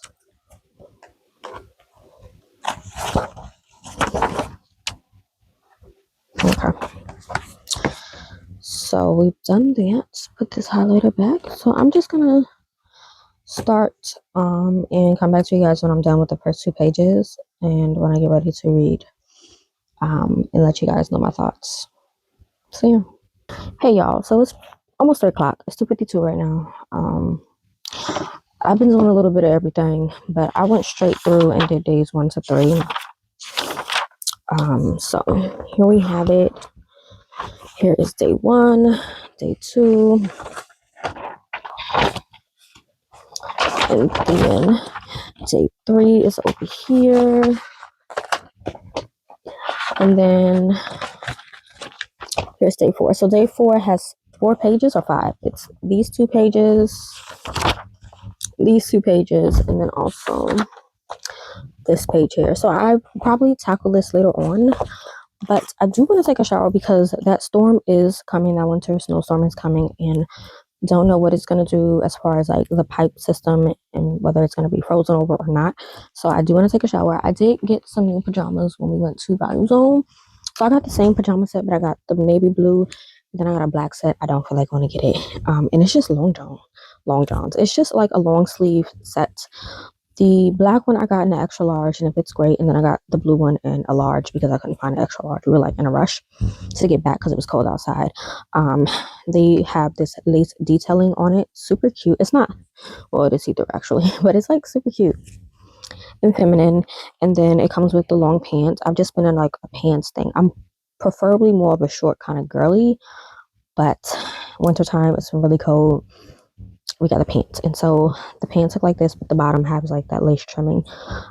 They were from Value Zone. They were like $8. Listen, I'm here for some inexpensive pajamas, okay?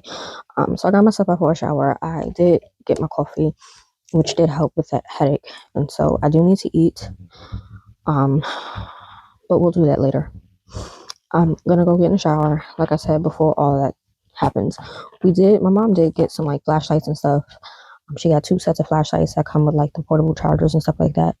And then she got like the handheld flashlights just in case things go as bad as they say on the news. Who knows? But Bible study is done for now. It's not that I will do 18 later, just not right now. So I just have to get some reading done.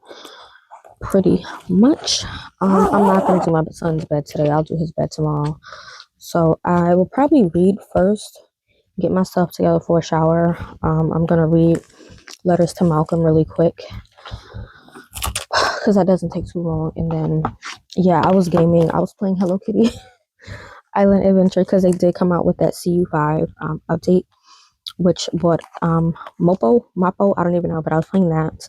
And I was on a hunt for a specific thing that I needed for a character that I have to get to my island. It's a whole thing. If you play Hello Kitty, you know.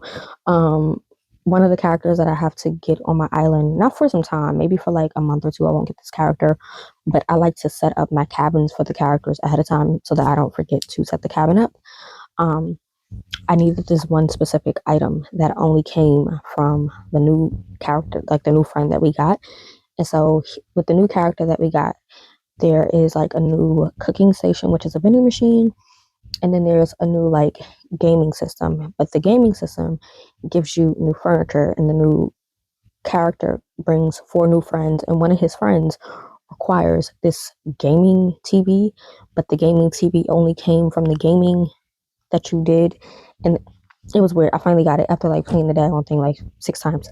Finally got it, got 2 of them. So I'm done with that for today. I might get back on to play Animal Crossing today. So I haven't played that for a couple of days. So yeah, I might start my gaming journal as well. I do have a journal set to use for gaming, but I still need to actually sit down and make a video. I might do that after I get a shower. But I feel so naked without my ring. Like I just want to put it on, but I don't want to touch it until after it's cured. So Monday, I'll put it back on. Probably gonna have to pop a silicone on until then. That's what I'm rolling with too, because all of my rings are pretty much can't fit the other ones, and then those are drying, so, or curing. So I'm gonna read this book here, and then I'm gonna jump in the shower. My hair is just, I will most likely be cutting my hair. To my husband, depending on how my hair looks come my birthday, I will most likely cut it. I've done an A-line bob before on my hair. I don't know if I'm gonna do an A-line symmetrical cut again or do a straight up bob. I'm not really sure. My hair is like a little bit past my boob. I might cut it here. I might cut it here. I'm not sure. We'll see how this journey with Graves goes.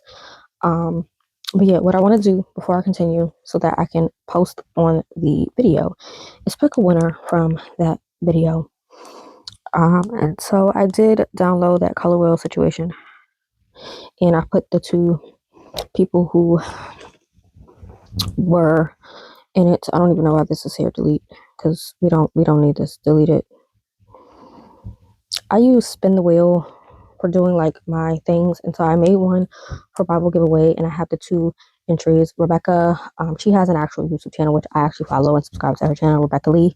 I'll leave her channel somewhere in the cards. I don't even know which side it is anymore. And Melissa, and so I have both their names on here 3 times, and so we are going to spin it and see who wins.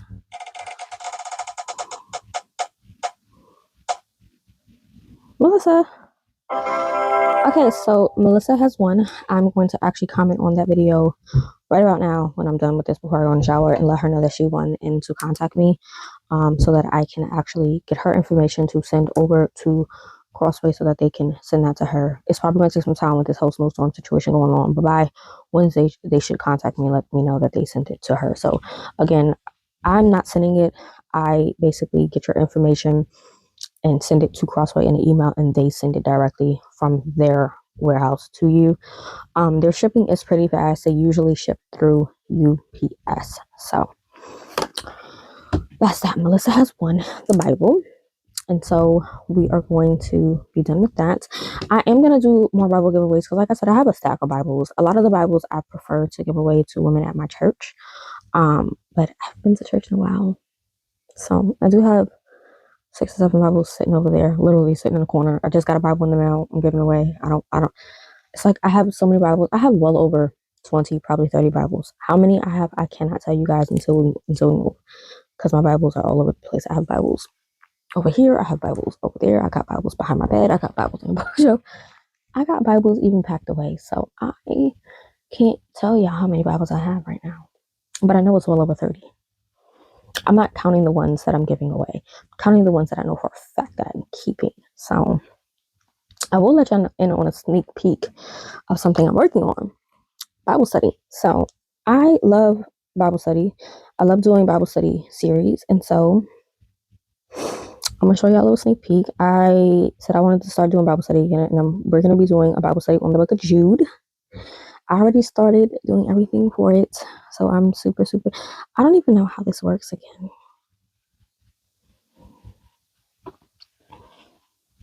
I don't even know.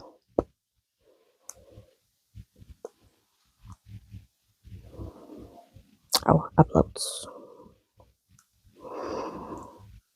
I'm going to show y'all really quick. But I did design a cover for the Jude Bible study. I'm currently working on the printable for that. And I've done the thumbnails for it. I have how everything is going to be set up. It's going to be a 6-series video, 6-session video, 6 series. I don't even know, but it's going to be 6 videos, an intro plus the 5 actual videos, because it's going to be broken down into different sections. Obviously, Jude is only one chapter. I think it's like 25 verses, but here it is. Here's what it looks like. I'm so excited.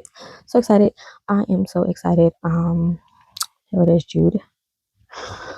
Super excited for that. I started working on it, and I'll give you guys a sneak peek. No, I want my designs. What's going on?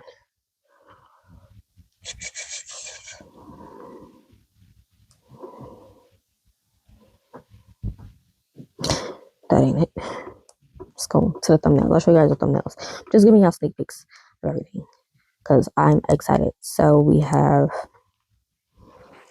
session 1, 2, 3, 4, 5, and 6. Like, everything is ready to go. I am excited. Here's the principle. I actually need to. So it's called Contend and Kept. This is a study. It is fighting for the faith and resting in his power, a verse by verse study of Jude. And this is one of the 2026 Bible studies we'll be doing. I think for every year, I would like to do 3 or 4 Bible studies a year. That ain't gonna work. So for 2026, I'm looking to do 2 for sure. The first one being Jude. Jude is a very short book. And so, yeah, that's definitely one. I don't know what the next one is going to be right now, because I want to continue with John, but John is just 20. It's 21 chapters or 20 something. There's 20 plus chapters. We've done 5, I think, so far. And it's a lot of work to do. And I like to make sure there's a lot of things put into it. But here is the table of contents for that. So I have that going down. And yeah, I do need to add a section with the actual like scripture in it, the scripture text, which I forgot to do. So I am going to have to reorganize this a bit. But I have images and things like that. I'm going to throw in some notes and some quotes. And I'm excited. Because I haven't done something like this in a minute. I think the last one we did was the Lord's Prayer, and I didn't even get a chance to finish out that video session. So I'm working on that. But we are taking our time. So yes, let me open up Hoopla. Let's listen to chapter 7 and 8, or letter 7 and 8. See what we get out of that. And then I'm gonna jump in the shower. When I get out the shower, I'm probably gonna eat, because it's 3 o'clock now. It's gonna take me about 20 minutes or so to read this right now. Because the C.S. Lewis is a little slow, I need to read a little slow. I read at 2 times speed. Usually I'm reading at 3.54 times speed. C.S. Lewis, we gotta read a little bit slow, 2 times speed. So yeah, that is the plan. I'll probably get back into Revelation a little later, and then I'll be caught up, thank God. By Monday we will be caught up. So yeah, that is what the plan is right now. I need to find my rings. Oh no, they're down there. So I can definitely put a ring on once I get out the shower. I think I want to do my feet too. I got this salicylic lavender thing you put on your feet, but you got to use gloves and then sit and wait like 15 minutes. So I'm thinking about doing that. But I also got this callus thing. Like, I've done my feet the past couple of times I've been in the shower, so my feet are back to being soft and smooth. My feet was going through it, y'all, but let's read this and I'll be right back. Hey, I'm back. So it is currently 4:15. Oh, this nail hurts so bad. It's 4:15. Took my shower, change. I like these pajamas. They're really comfy and cozy. Don't sleep on like your discount store. Some of their pajamas are A1. And I like the feel. They're not, I don't want to say cotton because they might not be cotton. I don't know what they are, but they feel good. So I'm gonna finish the last of my little coffee and then go get my food. I'm just gonna have probably another one of those salmon rice bowls. It's the honey sesame salmon with edamame, carrots, red bell peppers, white rice, carrots. What's that? But I put on this Corelight Pain Relief Balm Ultra Strength with 11% camphor and menthol at 11%. It's a topical. This thing, when I say it relieves the pain that I feel on my neck, it's still there, but like I can do this and not be like in pain. I have the BioFreeze stick that I had bought for my migraines. It works for my migraines, not my neck, when I'm in pain the way I am right now. And I also have Icy Hot, the regular original, and then the lavender one. Nothing but this. Heard about it from TikTok. Dollar Tree, of course, $1.25. You get less than half an ounce. But y'all, I got 2 of these. When I go back to my local Dollar Tree or any Dollar Tree that I go to, I'm gonna snag like 6 of these or 4, because 2 of these would make 1 ounce, and I could see me going through these excessively. I just take my nail, scrape it. I usually use this finger, but obviously this finger has jewels on it, so I took my nail, scraped a bit, slathered it on my neck, and y'all, it gives a cooling, tingling sensation, which it doesn't bother me, but it feels so good. I might try to slather this on my knee as well. But like on my neck, I just put it on the back of my neck. I should probably put it on the sides, but I don't like putting it on the sides because I smell it. Don't like that. But I also have this vapor cream non-medicated moisturizing cream with soothing menthol vapors from Extra Care. I wanted to try it out. I usually use Vicks, but I've noticed at night I get really congested. I don't even want to say congested, but my nose tends to get I guess congested or whatever, and then in the morning it's like hard for me to breathe, and I know that has to do with having Graves' disease and all that. So I got this to see if it works. It says massage on your chest and back to experience soothing vapors. And the Vicks that I did have, I usually buy it in lavender. It was expired, so I grabbed this. It smells like Vicks, but not like strong. It has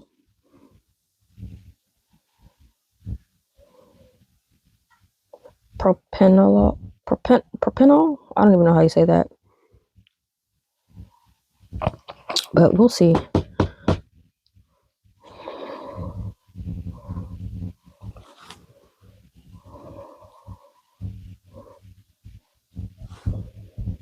Oh yeah, yeah. I'm gonna try this tonight on my chest, and see if it helps with my nose.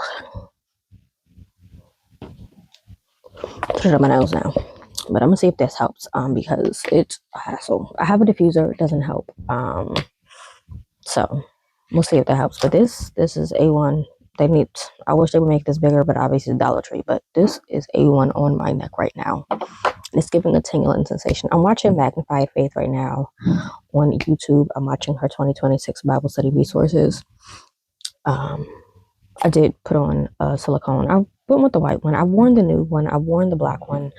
I went with the white one. And this is why I'm so like pretty sure I want my gold ring to be an emerald, because I do like the emerald design. So I have my white and rose gold emerald silicone with these pink silicone rings. These two come together. It was like a set of like 8 different colors, and they each came with like 2, a thin and a thick. But I like a 3 stack, y'all know. So I decided to just do the pink and white in honor of Valentine's Day coming up in my nails. So that's what I'm rocking with until I can get my ring. But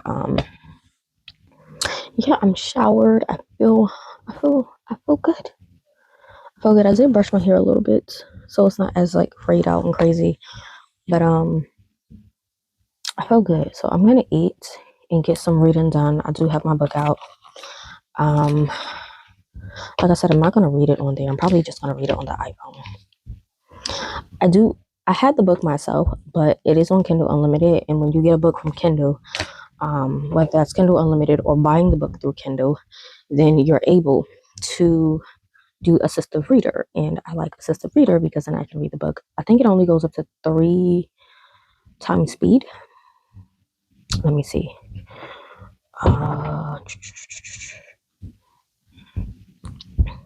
It only goes up to 3.5 speed, which is fine. I usually read 3 to 4 times speed. I did also, when going just browsing on Kindle through Amazon, I saw Anna of Arimathea by Suzanne Bloomer, I think it is. This book, I saw this, and it's a biblical fiction. So I decided to borrow it through Kindle Unlimited. I have a few books out right now through Kindle Unlimited. All of them, I think, are Christian related.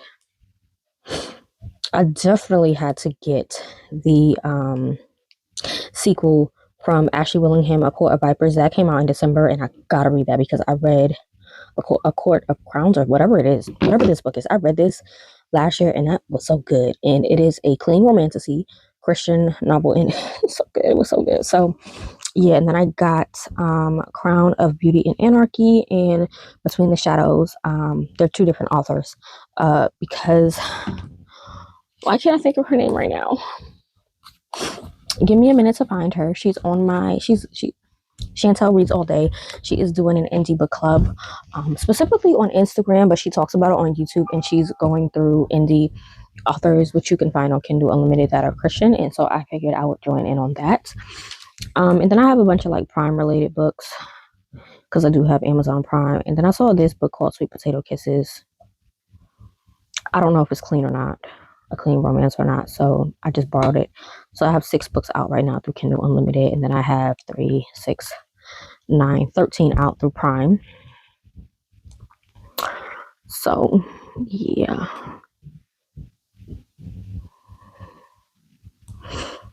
But I do want to answer some of those questions before I go get my food. Answer some of the questions. I know one of the biggest questions is what's going on with Moody. And so I had opted, once I got pregnant and I was finishing up my last semester, to take a pause on Moody because I knew that it was going to be a lot for me with being pregnant and then my pregnancy being so crazy. The pain and stuff, I knew it was just going to be a lot on me mentally. And then obviously planning to get married and stuff like that. So I was going to take a break. I wanted to go back once baby girl turned 1, but I wasn't expecting to be hit with Graves. And so my main concern right now is getting my Graves under control or in remission. I would prefer remission.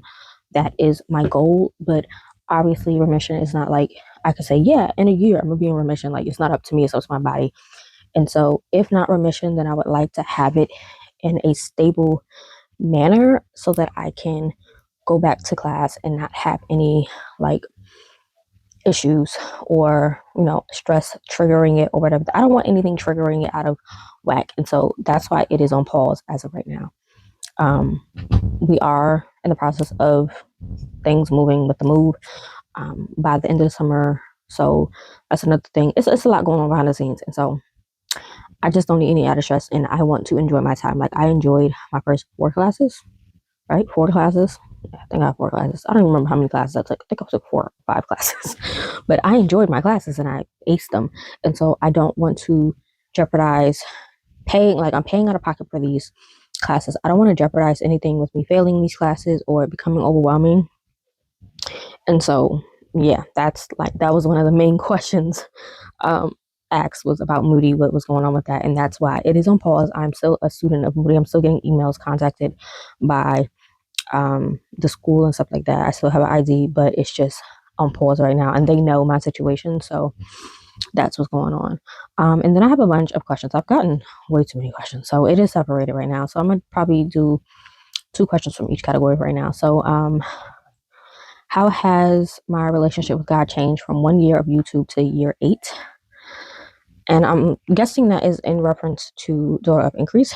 So from 1 year of having DOI to 8 years later having DOI, it has changed drastically, honestly. At the beginning, I was a babe in Christ, honestly. I've always grown up in church, and so I didn't take my walk seriously on my own until 2017. I think it was 2016, but it was 2017 that I think I made YouTube and really took the leap. And it was through creating DOI that I gave God my full yes, became a minister, became an evangelist, became a leader in ministry in many ways, created this women's ministry and allowed God to use me in so many ways. And I've learned a lot, right? And so, in terms of my relationship with God, it has gotten stronger. I've gotten to know God in so many ways. But it also has, I don't want to say strained, that's not the word, but it's definitely put me in certain positions of like, I don't want to do this, I don't want to do that. Out of fear. Y'all have heard me say my Job season, my Elijah season, my Jonah, not Job per se, but Jonah and Elijah season. It's put me in those positions. And obviously I studied Jonah plenty of times, and I've studied through the character of Elijah. And so I will have to come back to that question because that's a loaded question for me to answer. What does evangelism look like for you in everyday life? For me, everyday life is just me sharing the word of God. Like if someone comes to me and they're down and out, or they're doing a lot of complaining, or they have a concern, I usually unintentionally share the word of God. It's intentionally, but unintentionally. Like I share from the heart, but I always have a scripture or a story from the Bible to share with them, or something that the Lord wants me to put on my heart, that the Lord puts on my heart to share with them. And so it's an everyday thing in the smallest ways that I am evangelizing to someone in any way, whether that's my husband, my son, a relative, friend, family member, whatever. So, yeah. So how do you handle spiritual burnout while being a public creator? I don't. And that's the bad part about it. I don't. I usually say I need to take a sabbatical, and I don't. I'll say, yeah, I'm going to take 30 days to myself, 2 weeks to myself, and then I still end up making content. Like I said, I was only going to post 1 day a week on Saturdays, and I'm either not posting at all on that Saturday like I'm supposed to, or forgetting, or I'm posting twice a week on Wednesdays and Saturday. Like I'm not, and that's not a good thing. And it's a struggle in finding that balance, especially with my schedule being chaotic right now and everything just in life being chaotic. So I'm not handling burnout really well. Spiritual burnout specifically, I'm not at all. Yeah, another loaded question. I would definitely have to sit down in a separate video and answer all these questions because it's a lot. I think it was like over 60 questions I got, but I'm just going through some of them. Moving on to like spiritual and Bible study questions. What does my current morning routine look like with a 1-year-old? It's non-existent. It is non-existent. Sometimes I'm able to study at 5 a.m. Sometimes it's 9 a.m. Sometimes it's 2 p.m. Sometimes it's 5 p.m. Sometimes it's 8 p.m. Sometimes it's midnight. I have no routine, and it sucks because I want a routine so bad. And when I try to get a routine, it doesn't work out. And so we're working on that. We are working on that. Let's see. Which book of the Bible do you find yourself returning to most often? John. The Gospel according to John is my absolute favorite book of the Bible. One of the books that I always find myself going back to, for sure. Do you prefer physical Bibles, digital, or audio? Physical. But I've been resorting to audio and digital for the simple fact that it's a lot going on. But I prefer a physical Bible.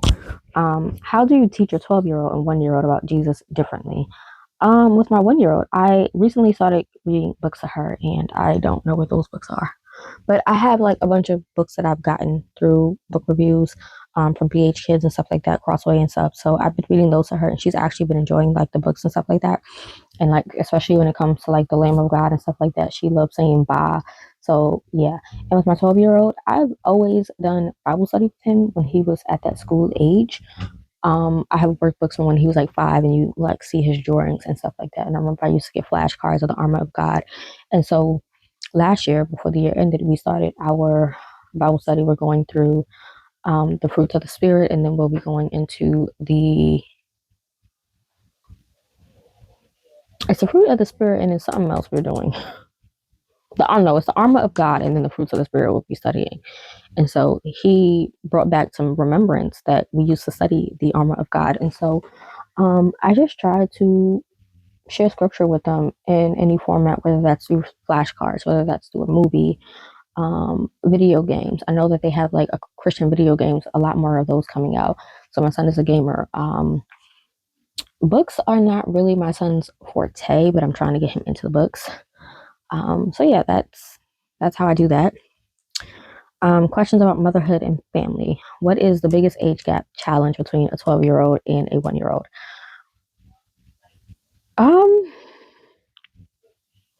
I don't really know. I find that it's not really an issue or challenge between the two of them. I mean, right now, considering that we are all in one room, it is a challenge in general because obviously, if I'm trying to get baby girl to sleep and my son got to go to sleep, they sleeping at different times, but then the light is still on, so then I got to turn the light down, and then I'm still up, hubby coming in early. So it's I don't really have an answer for that because I don't really find it a challenge between the two of them. So I don't have an answer for that. How do you ensure your son still feels prioritized now that there's a baby in the house? I spend time with him. I mean, there are some times when baby girl goes to her grandmother's in the Bronx, and my son will stay home and we'll hang out, or we'll all go out there and then we'll spend time with my son. Like for his birthday, he's gonna come with us to New York, and my husband is going to take him and a couple other kids to Dave and Buster's, and that is gonna be their time. I may go, I don't know. I'm in that stage of like I don't want to be bothered with nobody just because of the whole situation when we not feeling well, being tired and just want to sleep. But like, yeah, I try to make sure that we spend time. My son is a gamer, like I said, so we'll like watch anime and stuff like that. Like we may not watch it together at the same time, but he'll watch an episode, I'll watch an episode, we'll talk about it, read mangas. Yeah. What's the funniest thing your toddler has done recently? So she got this thing, right? And she know what she be doing. We know. So outside of flipping out of her bed, um, I got a bike bookshelf by my door, and on the top it has like hair stuff, and I have like my classics, recent books that I've hauled, little kids books, and then right under that, for some reason, instead of getting her books, she goes to my Switch cases and my mangas, and she literally goes to the shelves, takes them, throws them out, literally throws them out, and she'll go, "Uh-oh, I did it." Girl, what? She's 16 months. Like, girl, what? 16, 15? I think she's 16 months. She won. Like, what is you doing? What? She's comical. Like, she is comical to me. So yeah. I'm going into the newlywed life marriage questions. What has been the biggest adjustment in your first year of marriage? Ooh, the biggest adjustment was meshing our lives together while having already taken care of a child and raising a child while this would have been his first child, if that makes sense. So it was an adjustment because not only am I adjusting to now sharing my life together with my husband, but now I'm adjusting to taking care of a newborn again. But this is my second time. This is his first time, so he's new to everything. And so it was an adjustment for sure. It's still a little bit of adjustment, but yeah. How do you and your husband prioritize date night with 2 kids? I'll be honest, we don't. Not often. So some weekends he'll stay home, and baby girl will go to Mama Loves and we'll hang out. A lot of the times it's us just watching a movie. Like we recently watched His and Hers. That was good. We watched that. We binge watched it on Netflix for 2 days. But we was in New York when we did that. Some days we'll go out to eat. Like we love hibachi, so we'll go out for hibachi. We tried to do the movies like when Avatar came out. We were gonna do that, but I get migraines, and then with the graves, I can't do sounds too often, and I didn't have my earplugs at the time, and the seats were all taken up. So it was you either sit too close to the front, you barely can see, or you sit all the way in the back, too far, and it would have been crowded, and so we just opted not to. So it's one of those things where we definitely do have to prioritize date night. But with his work schedule, it is kind of hard because he's still working the graveyard shift. And what I mean is he works 6:30 p.m. to 2:30 a.m. So he's not getting home until the morning, and it kind of sucks. And then he works every fourth weekend he's working. And like during the snowstorms and stuff like that, when it's really bad weather, they have to go to work, clean up the snow. And so it sucks. Like he's going in this weekend once the snow clears to clean that up. And then he's working this weekend. And then like Valentine's weekend. My son's birthday is the day before Valentine's. However, he's taking my son out on Valentine's Day for his birthday. And so if we want to do anything, we would have to do it in the evening. I would have to leave my son at Mommy Loves. It's just a lot. And so we don't really prioritize it. And so all in all, we have to prioritize it, but we don't. It's kind of hard right now. What's one thing you learned about submission and partnership? I've learned not to argue, not to nag. Just take it to God. I am the type where if my husband says something and I don't agree with it, he'll see it on my face that I don't agree. Like I can't hold my facial expressions, so he'll know I won't agree. And sometimes I do have a way of being sarcastic. Unfortunately, my husband sometimes can't pick that up, but I have a way of being sarcastic sometimes, and I'll just say okay, you know, and I will take it to the Lord and pray, but still, you know, I always let my husband know you are the head of the household. Whatever you say, I will agree to. But at the end of the day, if I don't agree, I will say something, but I will be respectful in how I say it, because marriage isn't just you're the head of the household, I follow you. No, you are the head of the household. I will follow you as long as you are under the direction and guidance of the Holy Spirit. But I also understand that I can't undermine you or disrespect you. And so I might not agree. So I'm not going to say nothing right now at this point in time. I'm just say, okay, and give you some time, give me some time, and then we're going to reconvene at a later date. And that's usually how that happens. So that's one thing I learned about submission and partnership. Like I submit, it's no problem with me submitting. But if I have an issue, we're going to discuss it. We will definitely discuss it. How do you keep the spark alive in the midst of health struggles and busy schedule? That's a loaded question. I'm gonna have to answer that in a separate video. That's gonna have to be a separate video. Moving on. How did you feel when you first received your Graves diagnosis? Angry. Very much so angry. Hold on, let me close the door because my mom is on the phone with her siblings. Hold on.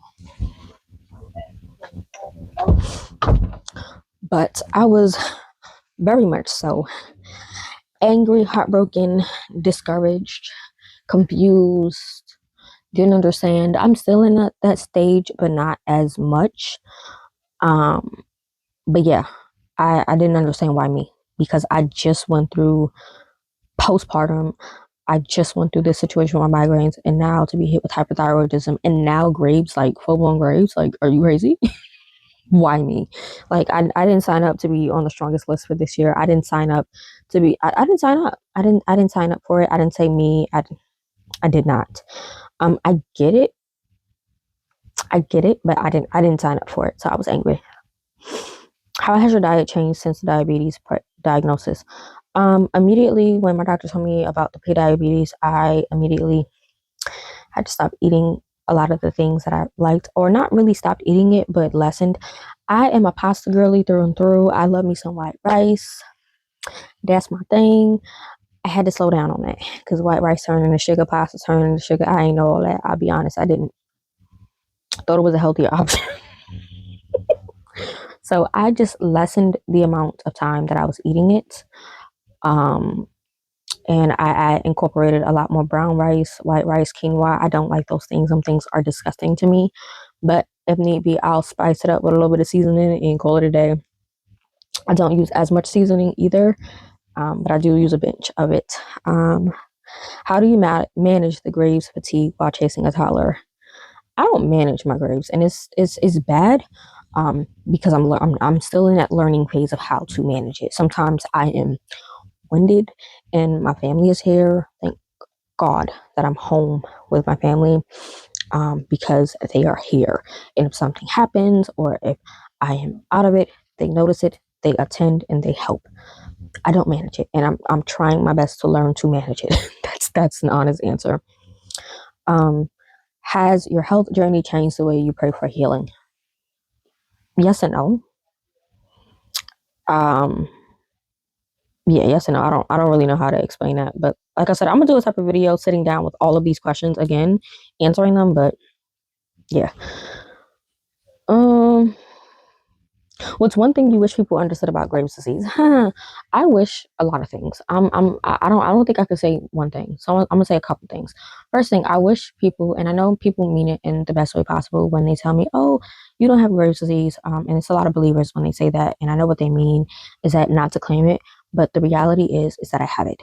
I'm going through the symptoms. I'm tired. My hair's falling out. I am hungry one minute, hungry not the next minute, gaining weight, losing weight. Like, I'm physically going through these symptoms. I hate it. When I say I hate it, and I know hate is a strong word, but I hate when people tell me, "Oh, you don't have Graves." Excuse me? You're telling me, and I physically am going through these, don't do it. And I know they mean well, and I get what they mean, but don't do it.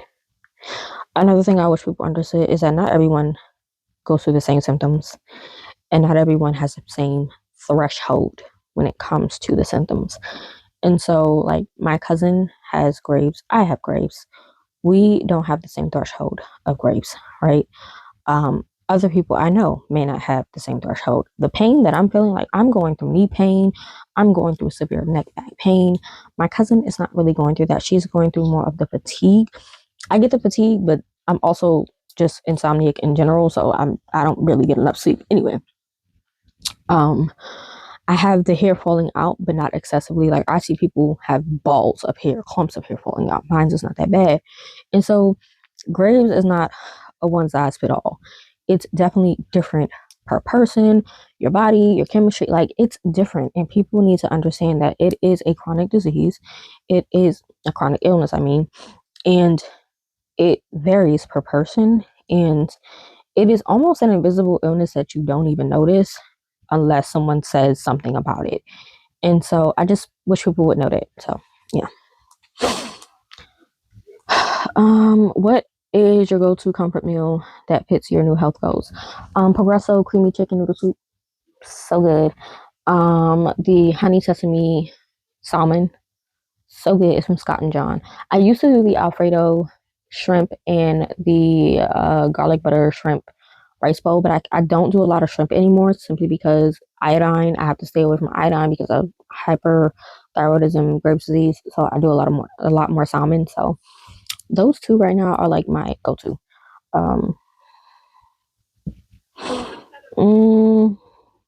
What's your favorite physical feature of yourself? My eyes. My eyes and my hair were like my favorite physical feature, but I hate my hair right now because of everything it's going through. But my eyes, I don't know, it's just something about my eyes, the way it looks in the story it tells, if that makes sense. So yeah, those are some questions. I'm gonna do a whole sit down video because, like I said, I got over 60 questions, 60 plus questions. So I'm gonna have a full sit down. But I'm gonna go get something to eat because it's 4:43 right now after I answer these questions. So 4:43, I'm gonna go get something to eat. I'm gonna listen to this audiobook. And I do want to do a couple of vlogs using Kobo Plus and also using Kindle Unlimited because Kobo Plus is great. I know a lot of people don't like Kobo Plus, but that's because they're looking for indie books. As a Christian, I find a lot of great books. I know that, I don't know if it's Tope Amalta Show. I know that she's on Kindle Unlimited, but I know for a fact that, well, I can't think of her name right now. There is an author on there that I do follow on Kobo. Let me see if I can look her up because I can't think of her name right now.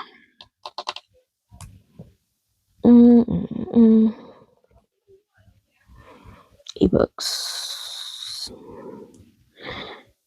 Kobo Plus. Yeah, I can't think of the author. Not Toni, Shiloh.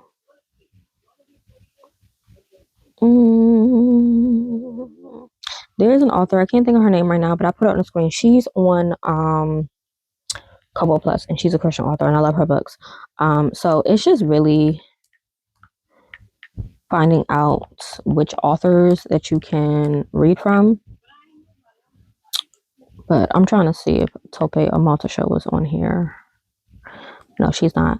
But yeah, those are like reading vlogs I want to get into when I start vlogging like my reading vlogs again. But I'm gonna go get something to eat, start reading this book. Because we need to start reading this book. And yeah, so It's Cold as Frost. I want to get to 60% today. It's by Jennifer Kropf. I don't even know how to say her name, but yeah, I'm gonna listen to it on here. Like, it's just really nice. This is a map. And like the pictures that's why I wanted to see it. So like the artwork is so stunning. There is like yeah, we must. So I'm gonna take this off of dark mode. Take it off of dark mode. Themes, layouts. Yeah. No, I don't want that. Take it off of dark mode, and then I'm going to start in a second. Put this stuff up, go get something to eat, and I'll come back to you guys when I get to the 30% mark and let you guys know my thoughts. Hey y'all, it is currently 9:14, and I only got to 30% of the book. I have been on the phone with Babe. I got my son's birthday gift for him. He wanted 2 pairs of New Balances, so I got him 2 pairs of those. And I've been playing Heartopia.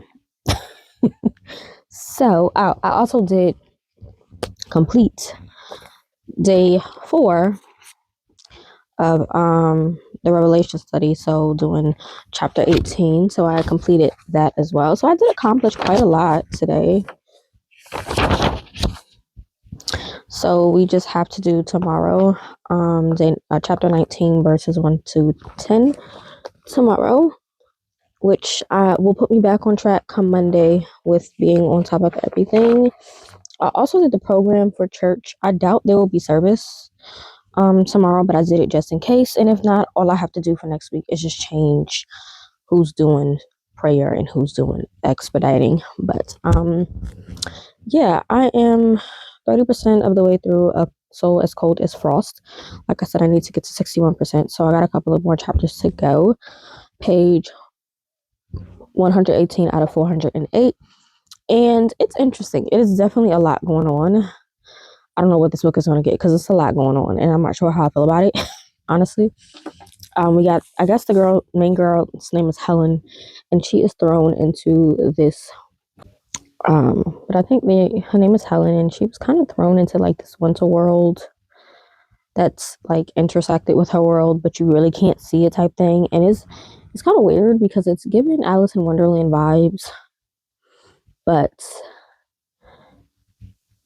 the Red Queen is like this evil queen of the winter, and the Mad Hatter is like this crazy dude. He's called a madman, literally Madman Jolly or something like that. The male main character's name is Zane, which is like cliche to me that it's always a Zane or something like that. So yeah. Then you have Saint Nicholas in this, and I don't want to call it cliche. I think this is geared towards younger adults. It's YA, so I don't know how I feel about it.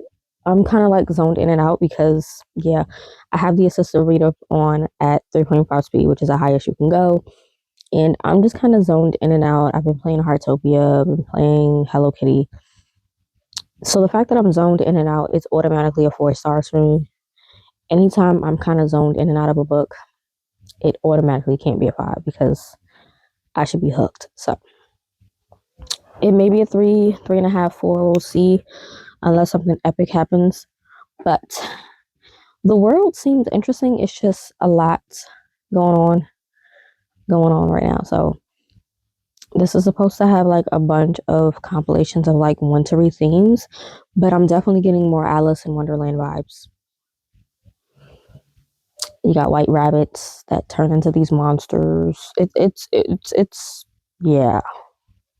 So she was just given this object, and this object was forced on her, and so now she's just entangled into this world, and she has no choice but to be involved in this world. And so I know that there's something to do with like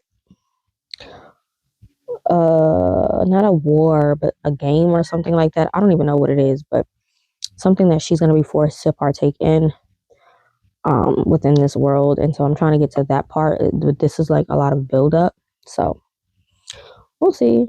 Right now I'm gonna take a break from doing this and probably play some more Heartopia, probably play it on my phone. No, I am reading on the iPad because I want to see all the pretty graphics. Like there's pretty images and artwork throughout, and I really want to see the graphics.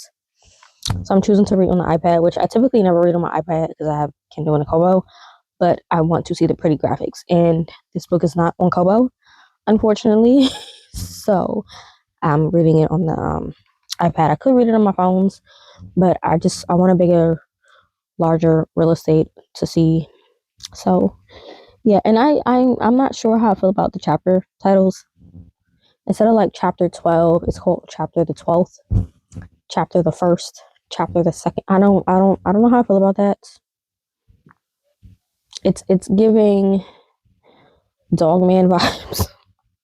It's giving Captain Underpants vibes. I don't know, because my son read those books growing up, so I don't know. And it's no shade to the author. It's just, this is obviously a YA novel, at least to my understanding. This is a YA novel. Oh, his name is Jolly Cheat. The madman's name is Jolly Cheat. I'm looking at his name now. Yeah. So we have Helen, the main female character. Zane is a male main character that is helping her, and then we have the madman named Jolly Cheat, which I guess is supposed to be like a rendition of the Mad Hatter. I don't know. I am getting a big pimple right here. So it is facial mask night. So I am gonna do a mask tonight. I just don't know what mask I want to do. I have a pumpkin enzyme facial scrub mask, but I think I'm gonna do a hydrating one. I don't really know. I don't know. But it's mask night for tonight. But I didn't even realize how late it was. So I'm probably gonna go do my skincare, get that going, do a mask, and continue reading. Tomorrow I will do that bed and bring it in here, set the sheets up and stuff for my son.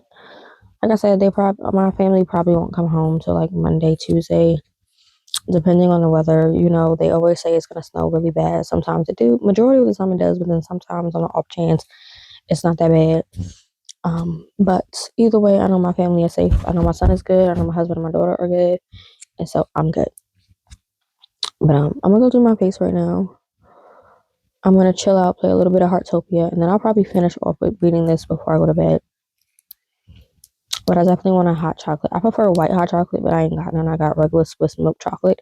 So I'm probably gonna put a little bit of lavender syrup in there to make it a lavender hot chocolate. Yeah. And y'all, isn't this so cute? I got this from the ministers at my church. It gave me this and a balloon as like a get well soon, because I hadn't been to church in so long. And if you guys don't know, I love Sanrio. I'm not a big like Hello Kitty girl, but I'm a Hello Kitty girl, if that makes sense. Like I don't put it out there that I love Hello Kitty and Sanrio and all that, but I do. And I love me a good stuffed animal. Like I have a whole collection of stuffed animals in my closet and under my bed. Especially squishmallows, my favorite type of stuffed animals. But my church went and got me this, and it's my Melody, and it's so cute. I have another my Melody that my son had got me. It's in this corner, and then I have Karomi and I have Cinnamon Roll. Unfortunately, my daughter tore off Cinnamon Roll's ear, so I have to sew it back on. But yeah, I have this my Melody one, and it's actually from Sanrio. So yeah, and she's nice and firm, not like squishy.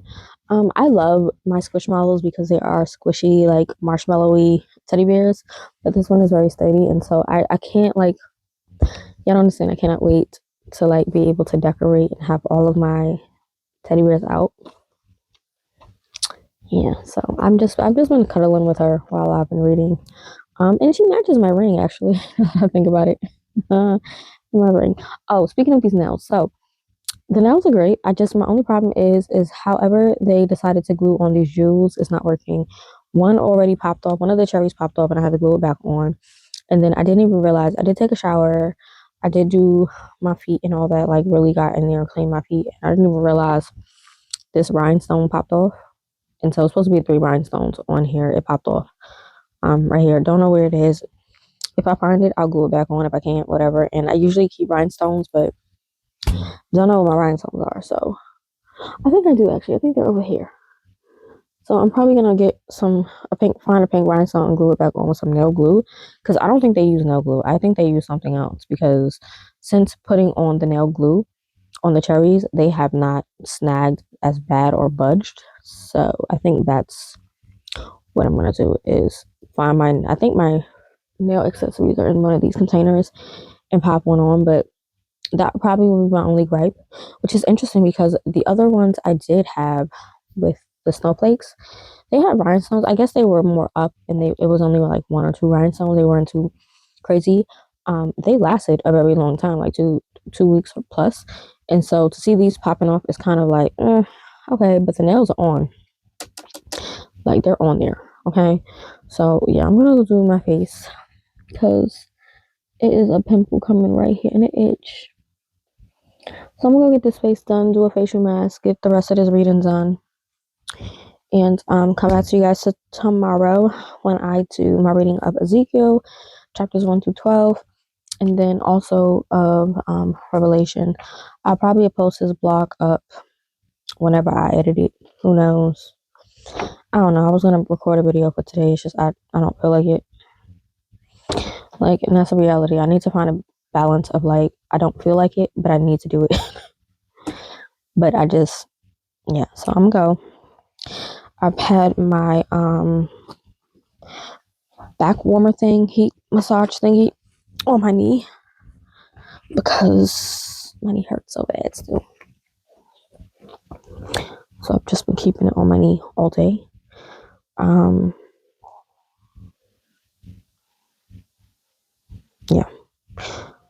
So that's what I'm gonna do. Honestly, I don't even feel like washing my face. I'm getting lazy again, but I'm gonna go do that because my face. I told y'all when I don't wash my face and I start to do things, I break out easily. So, oh, that's my bone. So I was like, what's going on? But my neck is starting to hurt again, so I am gonna throw that Corelight pain relief back on, and I'm gonna slather a lot on my neck, including the sides of my neck. I normally just do the back, but I'm gonna do the sides and the back of my neck and slather on the lower back. If I could get the middle of my upper back, I would, but I don't think. I mean, I could get right here, but yeah, it's fine. Well, I might as well wait because I gotta take my pill in a second. And I realized I didn't take none of my vitamins for today, which could be also why I'm extra tired. I didn't take my B12 supplements or my stress gummies or any of that. But I will take my topiramate because my head is hurting. So, and these are like really teeny tiny pills. So, what's $9.26?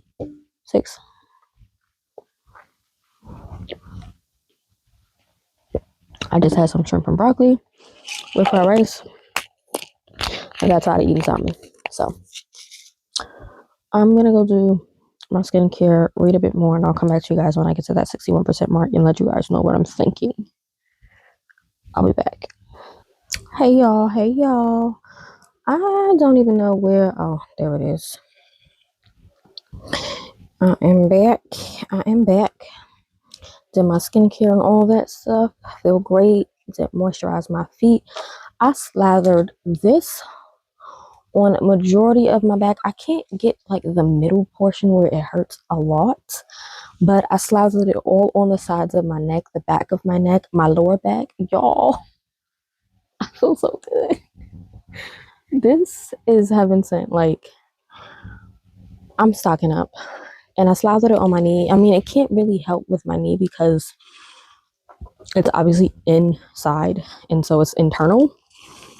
But it is helping with like the outer portion that is tingling. If I could just get the middle of my back. I think when my husband and them get home, I'm gonna have to ask him to like suck it up and take this on his hands and just massage it all over my back. You can't wash it off. It, like I said, it gives that like mentholy strong smell, but it doesn't bother me. It helps with my nostrils. I put that vapor cream on my chest too, and just opens up my nostrils. Love it. I have the heat on right now. Made me some hot chocolate in my Nespresso glass, which you guys can see. I added some lavender syrup in here, and I usually prefer a lavender white hot chocolate. Don't have the white hot chocolate, of course, but my crazy self decided to try the new limited batch of it's confetti birthday cake creamer from Chobani. It smells good. I do like birthday cake or confetti cake. I don't like confetti sprinkles, but I do like confetti cake. But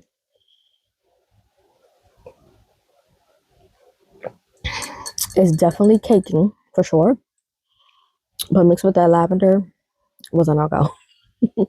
But yeah, this book is probably gonna get a 3.5 for me, y'all. It's doing a lot. It's a lot going on. I'm 53% in, so I got a little bit more to go to read through. But it's probably gonna get a 3.5 unless something crazy goes on at the end. It's currently 10:52 p.m. So I just want to try to finish this up. 10:53 now. I just want to try to finish this up. I do have my immunity sleep Ollie. I accidentally bought the bag instead of the actual thing. This is really the refill for the container. This is a 60 count, but I do like them. I could get the regular ones, but like I said, I do prefer the ones that have the echinacea, elderberry, and zinc and vitamin C because it's rest up and recharge. I just hate the flavor of it. It's disgusting. So we have that to set to go, and I have my atenolol and my methimazole ready to go.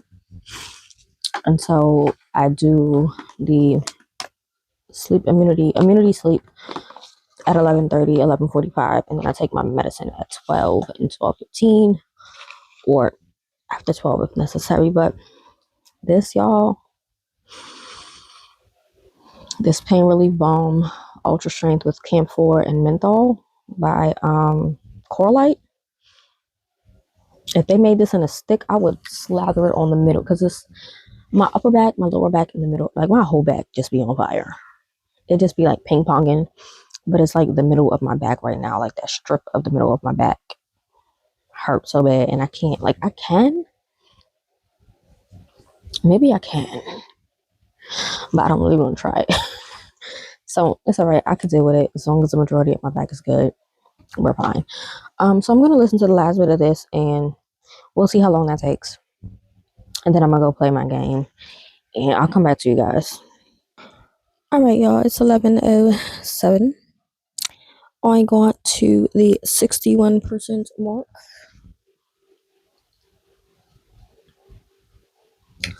So I'm on chapter the 25th. So the 25th chapter. Yeah, it's probably gonna get 3.5. It's just a lot going on. It's a lot going on, and I have no idea what's going on.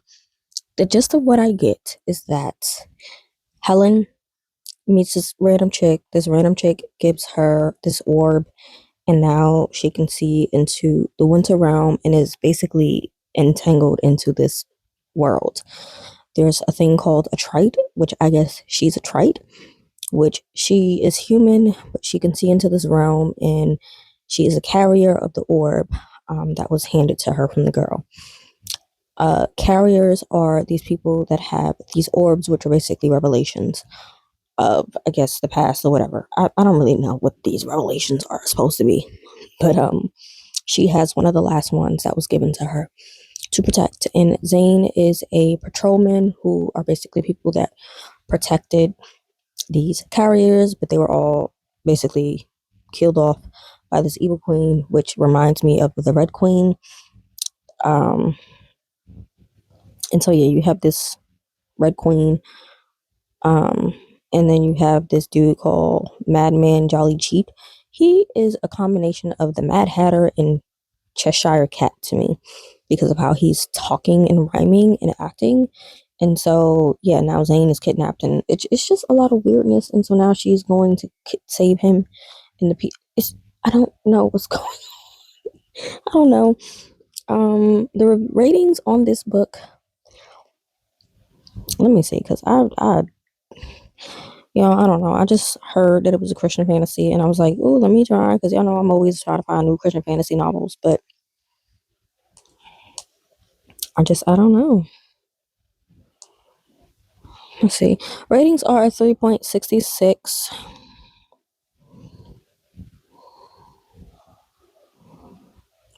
So it says, okay, so the book is about the quarrel of sword and bone.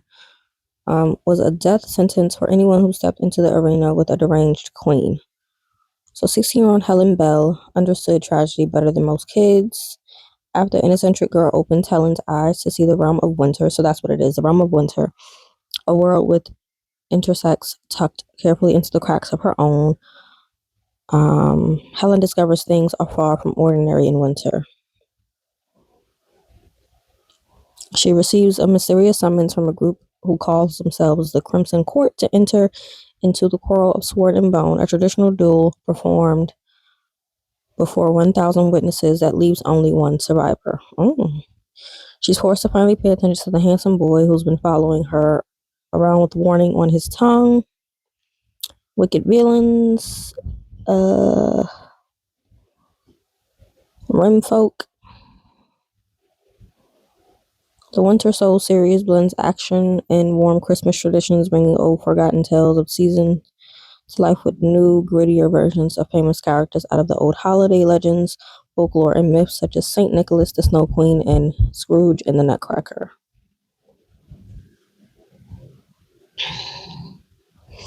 I don't know. This one is saying that it reminded them of Frozen, Hobbit, and Lord of the Rings. I'm not getting that. I'm honestly getting Alice in Wonderland. This person is saying Portal Fantasy. Yes, I definitely get Portal Fantasy. Christian allegory. I don't know where the Christian allegory comes from.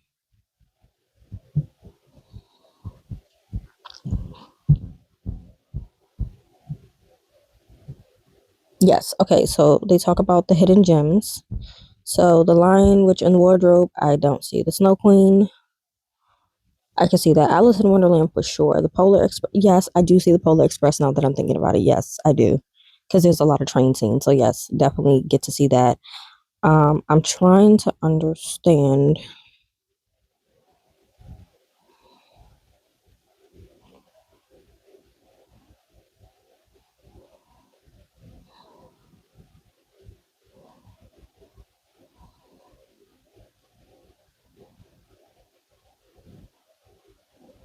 See, she listened to the audio version of it, which she said is better. I'm just really looking at reviews because I'm like so lost. Someone said they DNF at page 208. I'm at 239. I don't know. It's just someone one started, somebody two started, said it had a lot of potential.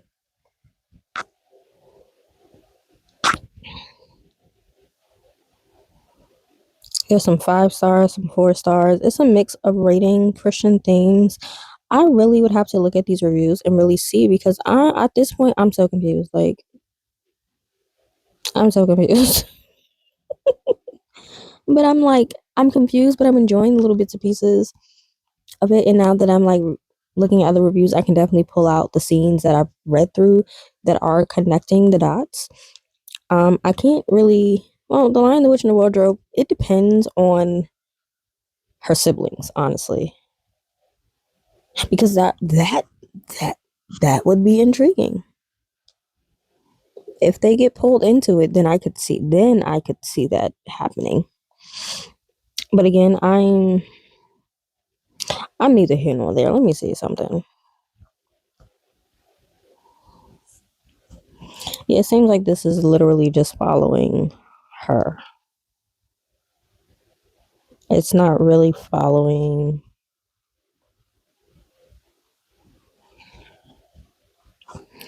her. I mean, I have the whole series, so I do plan to read it. And I mean, it seems to get better and better as you go on with the series. So I don't know. But 61% of the way through, I'm done. So I'm gonna finish my little hot chocolate. It's all right. I think I should have just either did the confetti cake or just did the lavender, but together it's not hitting.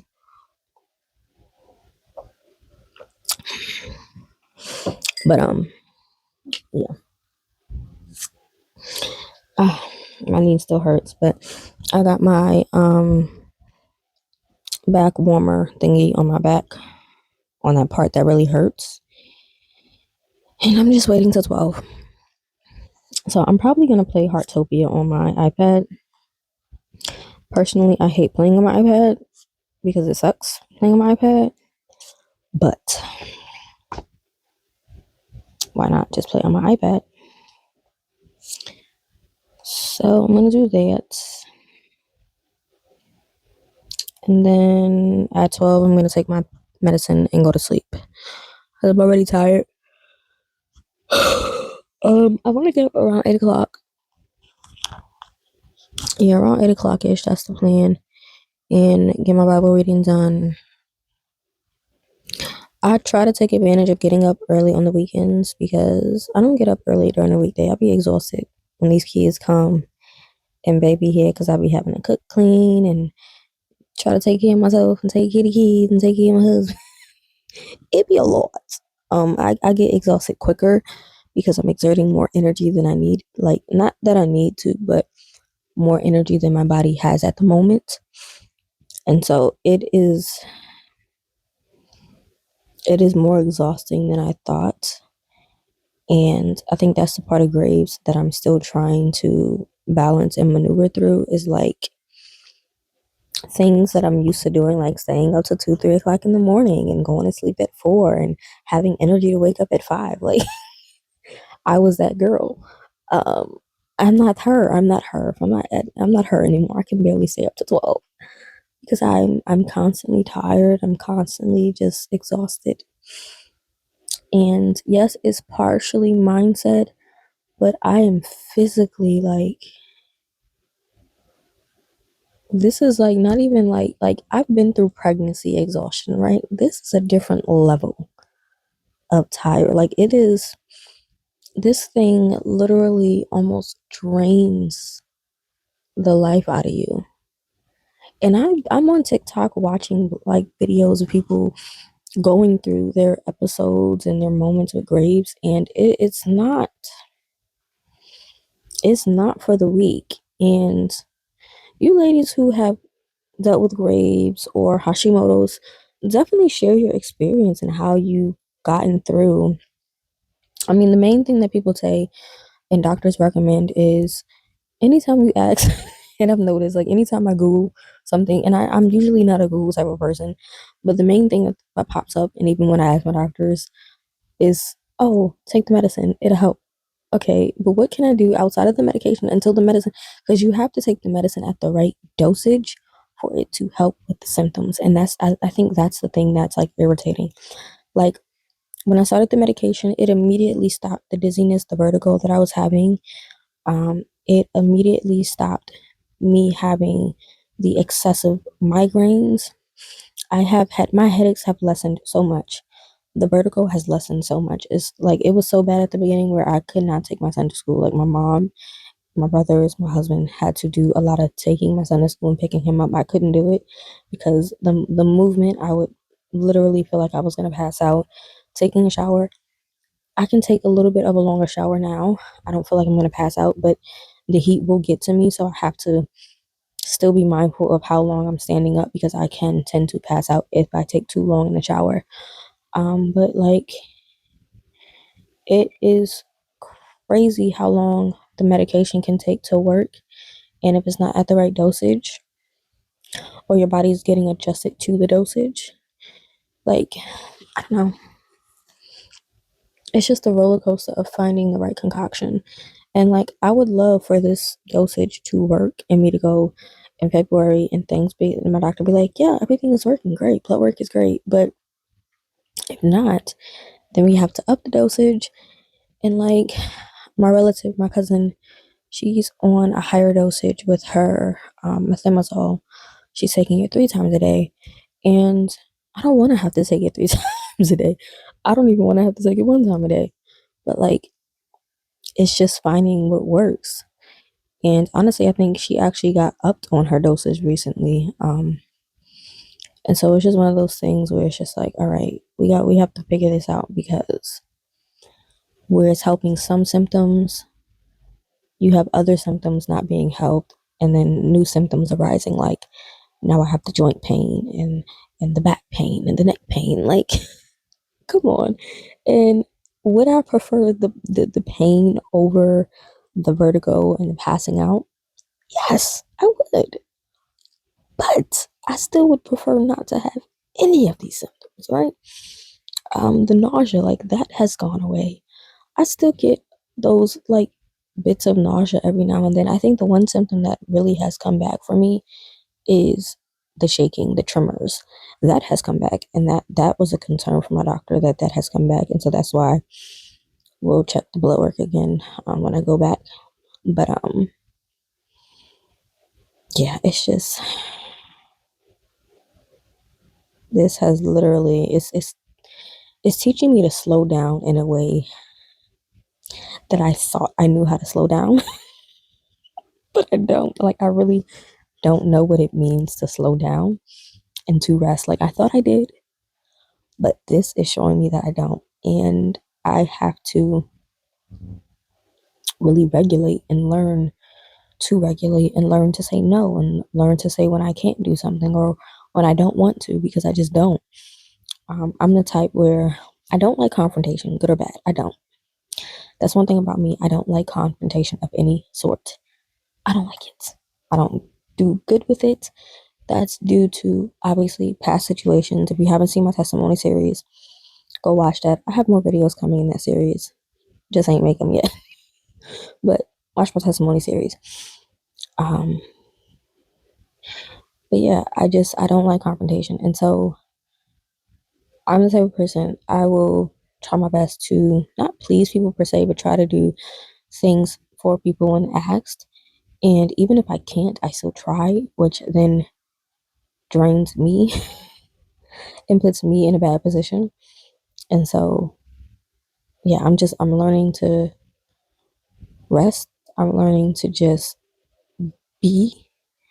I used to implement the Sabbath in my life. And then I don't know what happened. I just stopped implementing the Sabbath. And I was very strict on implementing the Sabbath. And that's actually thanks to one of my brothers in Christ. He was a part of the ministry. He was very big on, like, all right, when we was on church administration, he was like, all right, what day is your Sabbath? Because let me know now so that I don't hit you up during your Sabbath to do any church administration. So I had the Sabbath where I did no church administration work. And so I think I need to get back into the Sabbath, practicing that. And I know many people have their thoughts on, like, this is a Sabbath, you're supposed to do this on the Sabbath. Listen, Jesus said what he said about the Sabbath. The scriptures on the screen. Because I'm half tired right now. I can't think of it. But he said that the Sabbath was made for man, not man for the Sabbath. I think that's what he said. Something along those lines. Scriptures on the screen. And so, yes, we all know what the seventh day of the week is. If you don't know, then I don't know what to tell you. But we know what it is. But the Sabbath can be what you need it to be. Simply put, believe what you will. I'm not going to argue with people about that. If you want to make it Monday, make it Monday. You want to make it Tuesday, make it Tuesday. Do what works for you. Okay? Do what works for your schedule. Do what works for your lifestyle. Because everybody cannot implement the Sabbath on a Saturday. Everybody can't implement that on a Sunday. Everybody can't implement it on a Friday. I used to do, I think, Friday night into Saturday. I think. I don't remember. See, I can't even remember. But I need to work on implementing that back into my life and just regulating. I'm getting tired. And I have to literally keep myself awake. I'm not even gonna game. I'm just gonna scroll on TikTok right now. So I'll go and I'll chat with you all in the morning. And tomorrow will be the last day of this vlog. And then I'll edit this video. And then I will record some Bible reviews. I know once this storm passes, because it's supposed to start at 2 a.m. technically for Jersey, and I think 3 a.m. for New York. So I know once the storm passes, I'm gonna have mad packages coming. I got my package order from Rainbow coming. I have my order from Etsy, from Caitlin Minimalist coming. I have the Bibles, the rest of the Bibles coming from Tom. Well, that really depends, because the Bible I got today actually does not release. Not today, I got it yesterday. That doesn't release until March 3rd. And then the other Bibles don't release until like later on in the year. So I'm probably not going to do the review on that Bible until February. Or if I do it, I'll schedule it to go up in like February around Valentine's or something. I don't know. Because it's such a cute, pretty pink Bible. But I'm definitely going to do the Systematic Theology Bible first. And then I will do that Bible second. But yeah, I'm going to go. I'll chat with y'all in the morning. Good night. Hey y'all, good morning. It is 11:46, almost 12. I've been up since 8 o'clock this morning, but I've absolutely done nothing but just lounge in bed and be emotional. I don't know, I woke up this morning, I was going to do Bible study, then I opted not to. I played my game, and then around like 9-10, I got really emotional and moody. I don't know, so I made a coffee.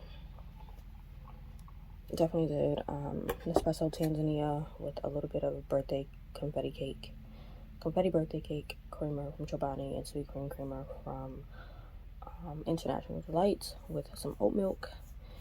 And I put some orange syrup with French vanilla syrup in it, so we have a little bit of like an orange creamsicle coffee kind of going on, and cookie butter around the cup.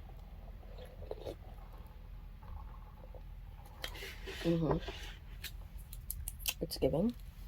Washed my face with the salicylic tea tree oil, balancing face wash, and then followed up with the glowing vitamin C facial cleanser with niacinamide, AHAs, and vitamin E. I did try out this toothpaste. This is day 2 of the Evo Advanced Whitening Anti-Cavity Fluoride Toothpaste in Peppermint. It's pretty good. Weird consistency, but I don't mind it. So I'm just going to do my skincare right now. And then my church is having online service, so I do need to get that flyer posted up quickly. It's at 3 o'clock. I made the info. I just have to get that flyer up. So I'm going to quickly do my skincare and get that done, and then I'll come to you guys when I am done with my skincare. Hey y'all, I'm back. So it's 12:16. I did what I needed to do for my church, posted it on the church's social media, and so now I am going to enjoy my coffee. It is a little cold, so I'm going to put my heating back pad on my legs right now.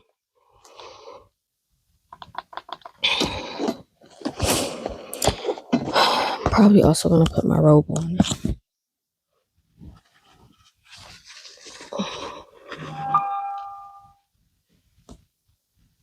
Boy, I'm thinking about getting another robe in like a brown color. I'm more of a lavender girl. I always gotta have lavender and black. I have a black robe over there, but I want a brownish, like mocha color. But I want it with a hood because it's getting cold and my body temperature just be all over the place. So Yeah, but I do need to put my son's bed together today. So that is on the agenda. But bring this mic up. Get it on. I need to eat. I haven't had breakfast as of yet, but I don't feel like getting up. I want to tackle the next. Sorry about that, guys. My mom in love had called me with baby girl on the phone, but spoke to baby girl, my mom in love. But I want to tackle letters to Malcolm and then read Ezekiel 1 through 12. But my head started hurting after talking, so I did go make me a sandwich. So I have the sandwich, my coffee. So yeah, I'm gonna chill out for a bit and get that done. It is 12:45, so I want to come back to you guys around 4 o'clock ish. Today's gonna be the last day of the vlog, honestly. Oh my knee. The plan is to get through Ezekiel chapters 1 to 12. Do whatever the letters. I think it's 7 to 8. I think it's either 7 to 8 or 9 to 10. Don't remember. 4 letters to Malcolm is to finish that A Soul as Cold as Frost. Hopefully it picks up with the battle scenes or whatever. I may even start another book. It's either going to be A Run at Love by Toni Shiloh or At the Edge of the Dark Sea of Darkness by Andrew Peterson, and to do chapter 19, the rest of chapter 19 for chapter 19 verses 1 through 10 for Jenny Wilkin. I'll be caught up on that. So that is a plan to complete. So I also need to build my son's bed. So it's looking like everybody is going to be gone until Tuesday, which is fine by me. So I'm going to eat. My head is really banging. I think I need to probably take a nap today too. So I'm going to eat this, drink my coffee, probably get this reading done, and I'll come back to you guys once I complete my Everyday Gospel Bible reading plan and reading Letters to Malcolm. So far, Letters to Malcolm is going to probably get a 4-star just because I'm so I'm into it, but I'm lost. And I think my second go around with reading, when I read the physical copy, I'll be a lot more in tuned and invested, and I'll take a little bit of a longer time reading. This time around, I just want to read through it, not quickly, but just read through it, get it in, ingest it, and then I'll do a second read through where I'm taking my time annotating, kind of how I did Screwtape Letters. I read Screwtape Letters so many times, and each time I read it, I got something new. So that is the plan. That is the plan. My knee hurts so bad. I think it's because the cold is getting into my knee. So yeah, I'm gonna go eat and watch some YouTube videos while I eat, and then get my day started. I probably should have got up at 8 and did everything, but I was just in that mood. And if you guys deal with graves, y'all, I don't know if y'all ever had those moments where you just don't care and don't want to do anything. I just had that moment this morning out of the blue. So that's the plan. Eat, get things done. My husband is at work today. Unfortunately, he is out there in this weather, which it sucks. But I am praying that the Lord keeps him warm, keeps him covered, and that he can get home as quick as possible back to the Bronx to Mama Loves, and just get some rest. I know he is overwhelmed, and I know I need to go into deeper prayer and warfare for my husband when it comes to this job.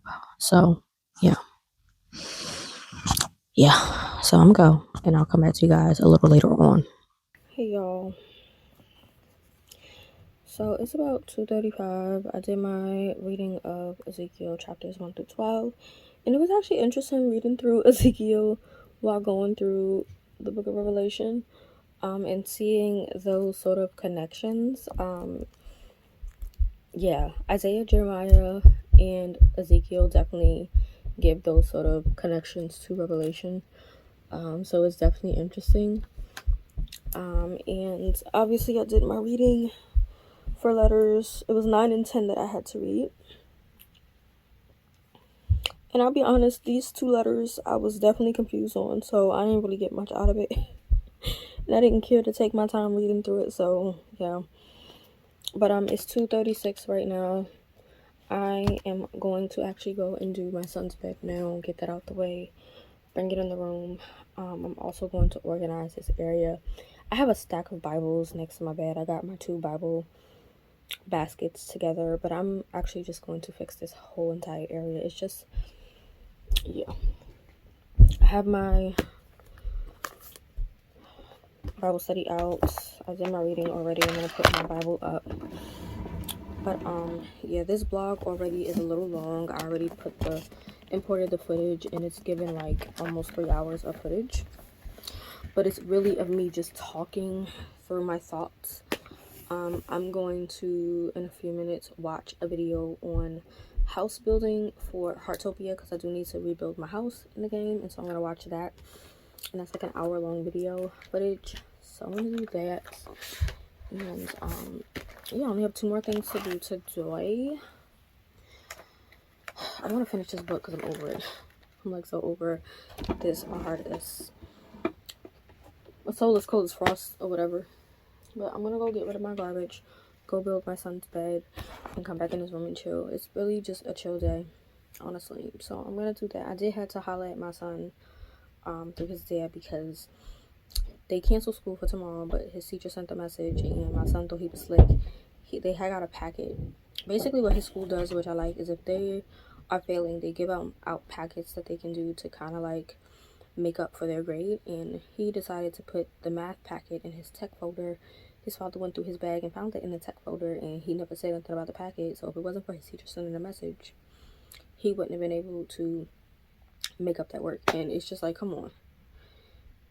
First semester was not the best. Second trimester, he's doing a little bit better, but he still has an F in one class, which is math. And the thing about my son, and his teachers even know, it's not that he's not smart. It's just a lot of things has been said to him, and he holds on to those things. And so sometimes he feels like, why try? And I'm trying to get him past that, to like understand, like, even though people say things to you, you can't hold on to that, because he's very smart. He's very intelligent. His teachers understand that and see that. And even when I get his report cards and progress report, that's the main thing, is like, they know he can do the work. He just doesn't try, and he gives up. Recently on a test for science, he wrote something on the test for his answer, and the teacher immediately let his father know, and his father let me know, and it was just like, why did you put that? Come on. He didn't even attempt to try, and it's heartbreaking knowing that he can do the work, but he doesn't think that he can because of the things that people have said to him. And people have to understand that what you say to a child, they hold on to those words. And I don't know who's ever come up with the saying that sticks and stones may break my bones, but words can never hurt. Words hurt. Words stick with you. Words will carry with you through life. And that's what the Bible says, that your words cut, like they cut. And so I'm trying to get him to understand that he has to try a little harder to get past those things that were said to him. And so that's why I'm trying to get into the Bible studies with him, with the armor of God and the fruit of the Spirit, so that he can hold on to those words rather than the words that have been said to him, unfortunately. But yeah, so he's going to be getting that assignment. And it was just like 3 assignments that he had to do for math in order to get his math grade up. It's not like it was a 20-page packet. It was 3 assignments. So yeah, I'm going to go. It is 2:40 right now, so I'm gonna go do that and then come back in game. It's been chill. I still have a headache, so I'm not really sure. I'm probably getting a migraine because I've taken my medicine, I've had my caffeine, I've eaten. Maybe because I didn't have breakfast on time, and now it's like lunchtime, so I don't know. Maybe that could be the issue. I don't know. So I'm gonna go do this bed and probably make me some soup. But yeah, I'm gonna go do this bed now before I change my mind. I need to go do this bed. So, and I don't think my brother's here at the moment.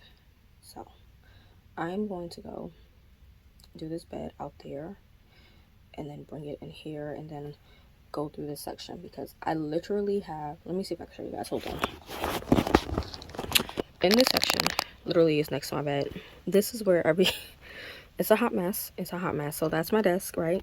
And I have stacks of like Bibles and books. Yeah, that's my, yeah, it's a hot mess. It's a hot mess. And like all of this here is like Bibles all the way down to the floor. Like, I mean, all the way down to the floor. These are my 2 baskets, but I barely like utilize. I go through this kind of sorter, right? And then I got like my stuff on top. But like when I say there's Bibles all the way down to the floor, y'all, on this side, it's excessive. I need to get back there anyway because I have to get to the paper for the printer, which is way down there. So yeah, we have 2 printers in the house. One is in my room, one is in my mom's room. So I need to get to the paper back there anyway. So I'm gonna do all that now before I decide to change my mind. So let me get that done and I'll come back to you guys a little later. Maybe when I start Bible study, or maybe when I finish this stupid book. It's not that it's stupid. Let me not call the book stupid, because it's not that it's not a good book. I'm confused. There's a lot going on. Again, I'm getting Alice in Wonderland vibes. I definitely see where the Polar Express is coming from. If I was a younger age bracket, I would enjoy it, maybe, but I don't know. To me, it's just too much going on. So right now it's at a 3.5 star rating. We'll see, because I know that in the reviews people said that the last like third of it was good because of like the whole tournament whatever scene. So we'll see. Right now she's in Madman. Helen is in Madman Jolly's castle, or she's somewhere looking for Zane. I don't know. So we'll see, and then we'll see what I read next. I don't know if I want to go right into another Christian fiction novel, or if I want to read a romance. That's second. I don't know. Like, I feel like I need to just pick up a secular novel and just read. I'm kind of in a mood of wanting to pick up one of my favorite fantasy novels, because the sequel came out and then the final book came out, and I have arcs of both. I have a final copy of both, but I've never continued on with it, and I really just want to read it because J. Kristoff is literally one of my favorite authors. But I just haven't been in the mood to read any fantasy. Like, I don't know. But let me go before I change my mind. I'll be back. Y'all, I'm back. It's 3:53. Y'all might hear the heater. I don't got my mic on.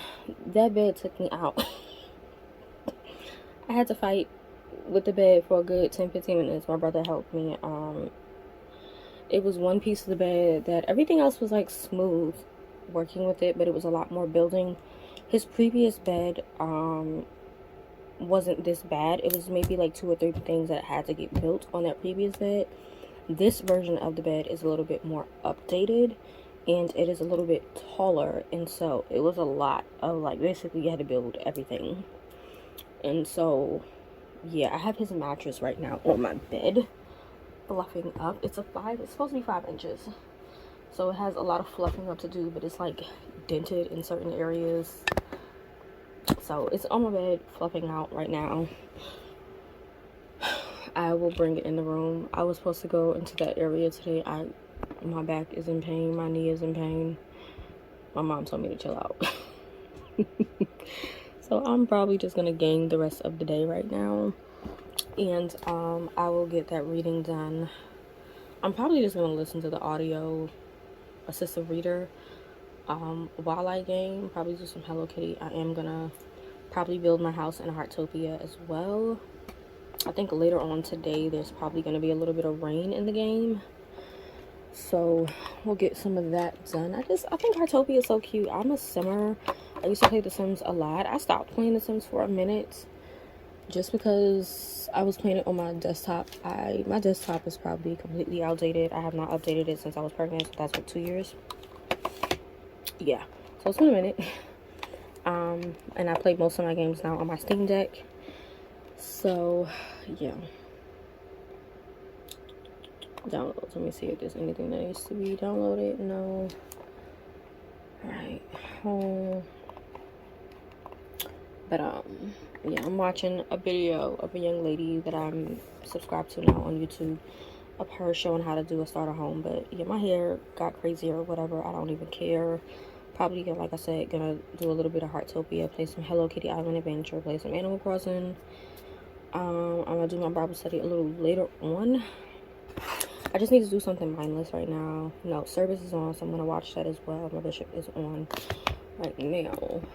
I know he's on Facebook. Is he on the YouTube? I prefer watching our services on YouTube. Save.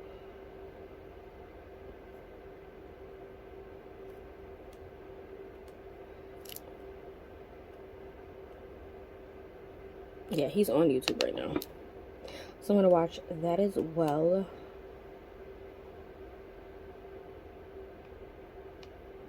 Oh, she read that book. I'm thinking about reading it as well. A lot of YouTubers I follow are talking about their birth. Some went natural, some went through epidural. If you guys don't know, I had 2 C-sections.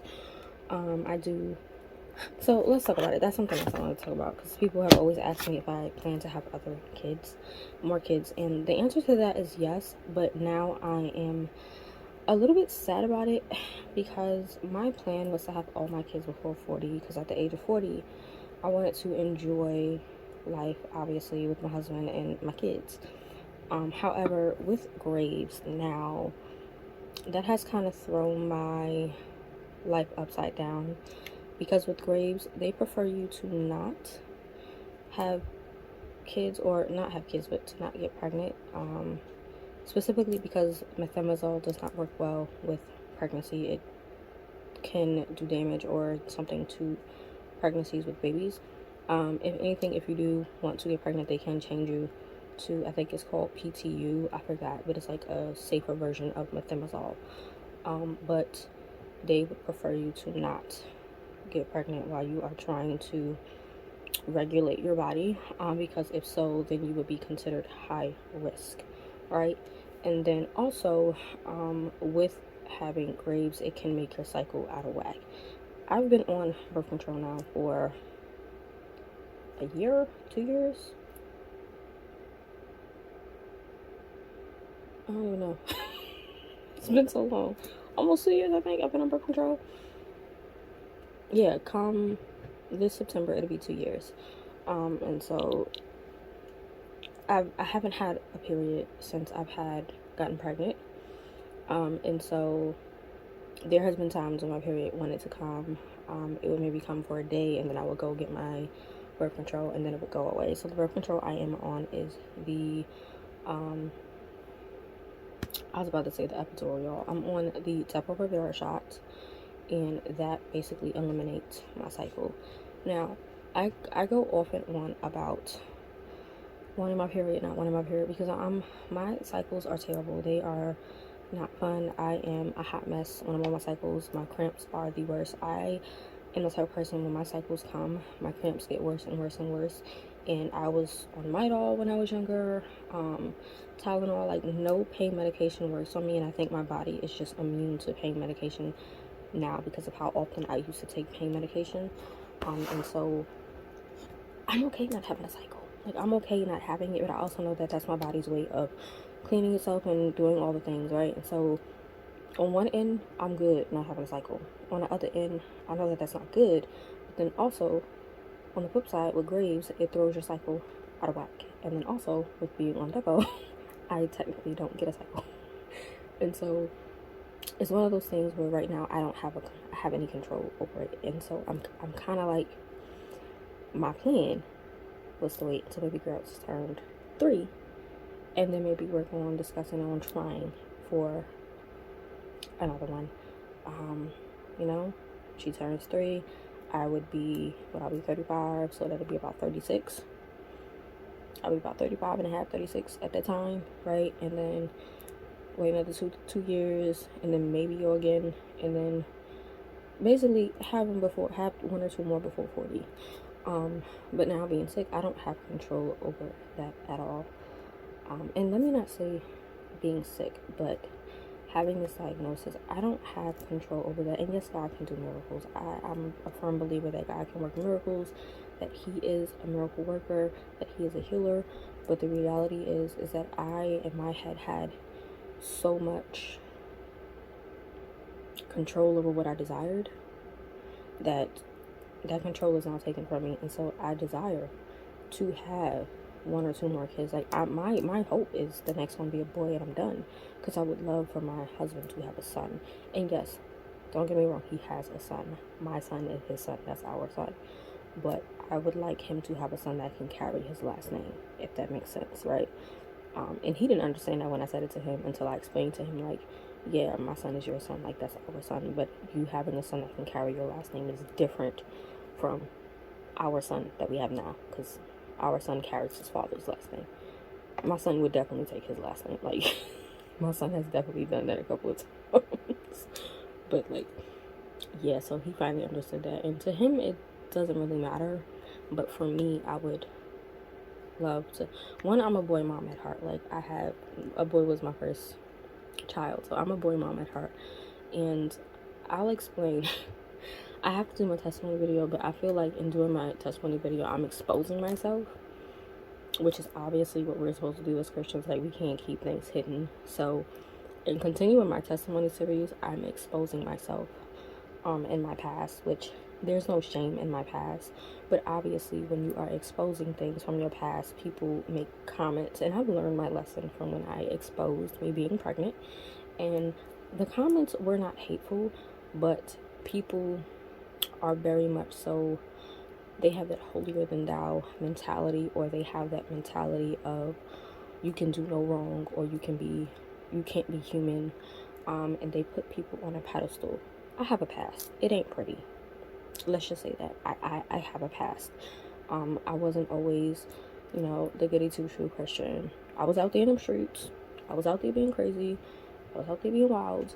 And that's a fact. And so that's honestly why I have paused on that testimony series, is because in sharing my testimony, I'm exposing my past, and I'm putting myself out there for people to make the comments. And I've already had the people make comments when I shared about me being pregnant outside of wedlock. It is what it is, right? Being a believer comes with that territory, especially when you are a YouTuber, Christian content creator, you're a minister. Like, it is what it is. Now, granted, those things happened in my past, but people like to make their throws and they jabs and stuff like that. And so my daughter is a blessing in and of itself because of my past. And again, I'm going to have to share that in my testimony video. But she is an answered prayer, and one I'm very grateful for so many reasons. For so many reasons. And so my prayer now is that I'm able to give my husband a son, right? That's my prayer.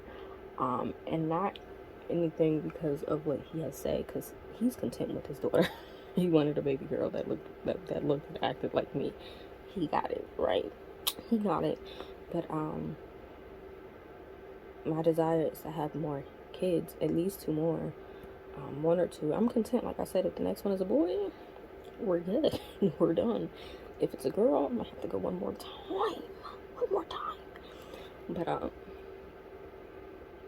yeah, it's now at a point where I don't really have control over that, because my body is doing what it wants to do, and I can't really control what my body is doing right now. And so it is kind of disheartening, because I'll be 35, which puts me at like a timer in a sense. And granted, I have seen the testimonies of people in their 40s and their 50s having their first kid, like their second kid 30 years later. Like, I've seen the testimony, but I've always had this vision of what I wanted, if that makes sense. And so it's one of those things where with graves, I'm learning to let go of a lot of things. And I think I mentioned it earlier in another clip, where I'm learning to accept new things every single day with graves. And it's a lot. It is a lot of letting go of control, accepting, mourning what I desired, mourning what I thought, and still having to move forward in faith, trusting that God will provide. And I know that I'm gonna have more kids. It has been said to me multiple times. Visions have come to me, visions have come to others, so I know it's there. I just don't know when. I know I will have a son. I can say that I do know that. Just like I knew I was going to have a daughter, that vision was given to me, it was given to others, and it came about, and I'm very grateful. So I know that my son will come. It's just, I had a time frame, right? Like, I had a time frame how I wanted things, but I also know that God is a God of acceleration, and He definitely mightily and expediently did everything in my life, from me meeting my husband to getting engaged, getting married, getting pregnant, having a baby girl. Some things were not done in the right order because I went a little ahead of His time, but they still were done right in an expedited way. And so, yeah, I know people are waiting on that testimony series because I abruptly stopped, and that was the reason.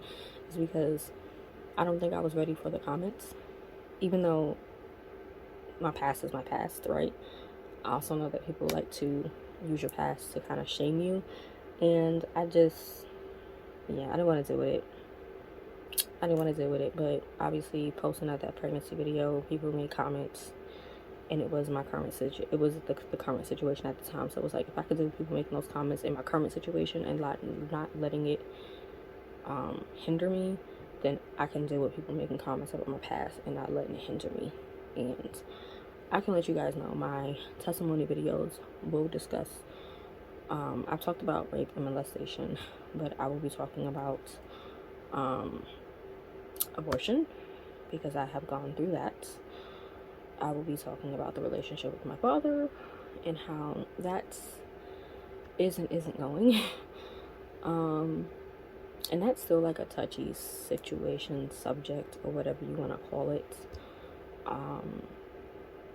So yeah, it's, I'll be talking about, growing up, smoking weed, drinking, all the things, college experiences and stuff like that. So yeah, like I said, I wasn't prim and proper. I grew up in the church, was in church almost every day of the week. I think every day of the week except Monday. We was in church on Sundays, and we was in church on Wednesdays, Thursdays, Fridays, Saturdays, back in church. And so I think the only 2 days we weren't in church when I was growing up was on Mondays and Tuesdays, because it was always something going on, whether it was Bible study, choir rehearsal, dance rehearsal, some type of event going on. We was in church every day except Mondays and Tuesdays. So I grew up in the church, like literally. That was my life. But I didn't really know the Lord for myself until I opted to get to know God. Until I opted to get to know Christ for myself, and that wasn't until 2017. And so yeah. So I have stories to share, lots of them. I just took a pause on that, but I think in me not doing the testimony series and being obedient to God, I was being disobedient, which caused me some issues. So yeah, we're gonna get back to that testimony series, but I'm gonna go chill right now and relax and just vibe out. Probably gonna go eat the rest of my shrimp and broccoli. My head still hurts. My back is on fire, but I don't want to put on that I don't want to get addicted to the camphor and menthol, because I noticed that when I start taking like pain relief too often, my body becomes immune to it. And so I'm gonna just deal with this pain, because like I said, I was doing a lot of bending and pulling and stuff. So our son's bed is put together, it's just out there. His mattress is, and this mattress is much more firmer than his last. I mean, that bed lasted for a couple of years, but it just was broken down, and the mattress itself wasn't that comfortable. This one is a lot more firmer, and so we are going to take a trip to Walmart probably once all this snow and stuff passes, sometime in February, and I'm gonna get him like a mattress cover, mattress topper. We got the sheets already. I'm gonna give him my little blanket, because I'm gonna get a larger size gray one. I'm gonna give it to him and just order a larger one, or if I go to Walmart, just buy me another one. I love comforters. I'm a comforter kind of girl, and I got a bunch of comforters in the closet, but my daughter's bed is in front of the closet. To get to the closet, I would literally have to pick up her bed. I ain't about that life. I used to be about that life, but can't do that no more. So I'm gonna go. Hopefully y'all hear me. I'm gonna edit the audio, but I'm gonna go and play on my game, and I'll come back to you guys later on while I'm doing something. Hey y'all. So I'm ending this vlog here. It's 10:17 p.m. I'm waiting to hear from my husband to see if he made it back safely to the Bronx, to Mom and Love's. But I just finished doing day 5, which was 19 verses 1 through 10. I never do this page, so we are all caught up and prepared for week 9, and we're not meeting until February, so I have to do week 9 and 10 before the next meetup, and that meeting will go over weeks 8 through 10. So yeah, I'm all caught up. I did finish that book, A Soul as Cold as Frost, and I gave it a 3.5. I'm probably gonna bump it down to a 3 because I don't know what happened, and I'm probably not gonna continue on with that series. I don't know. But yeah, so I only have 2 books left on my TBR, and it's only the 25th. It's about 6 days left, not including today. 5 days left in a month to go. 2 books left on my TBR, so I am going to take some time to slow it down. And the last 2 books on my TBR are A Run at Love by Toni, Shiloh, which is a contemporary romance, and then I have a middle grade YA fantasy that's Christian by Andrew Peterson, On the Edge of the Dark Sea of Darkness. So those are the last 2 books on my TBR, and yeah, it's been a pretty good reading month. So I'm actually gonna go eat dinner now because this is a perfect time to eat and then be good before I take my medicine. So I really don't know what I'm gonna do for the rest of the night. I need to wash my face because like that same spot on my forehead itches, but I don't want to. My neck is starting to hurt, so I think I'm gonna slather that thing all over my thing. This is my son's mattress, y'all. I had it on my bed, but I sat it up in baby's girl bed because it is fluffing out. Not as much as it needs to, so I'm bringing his bed in here tomorrow. Couldn't do it today. I'm bringing it here tomorrow. I think everyone will be back Tuesday. Today's Sunday. Tomorrow's Monday. But I'll bring it in here tomorrow so that I can actually like fix it up the way I need to fix it up before everyone gets back. And yeah, I really don't know what I'm gonna do the rest of the night. But I know I'm gonna go eat and chill out, probably find something to watch or an anime or something. But yeah, I may or may not start my next book. I don't know yet. We'll see. I am tired. Oh, that's the thing I'm trying to wait to see when babe gets back so that I know that he is safe in the house, because I really am concerned about him being out, but I know it's his job. So yeah, I'm gonna go. Thank you guys for watching this crazy vlog of me ranting and talking about graves and catching up on my Bible reading and stuff like that. But I'm gonna go. The next couple of videos will be Bible reviews, of course, and I don't know what else. I told you guys I'm working on a Jude Bible study, so it's gonna take me a minute. Not really a minute, it's just I gotta find the time to actually sit down and record the footage. That be the issue, is recording the footage. But I'm gonna go. If you made it to the end of this video, post up this blue heart because I got these blue pajamas on, and I'll catch you guys in the next one. Bye.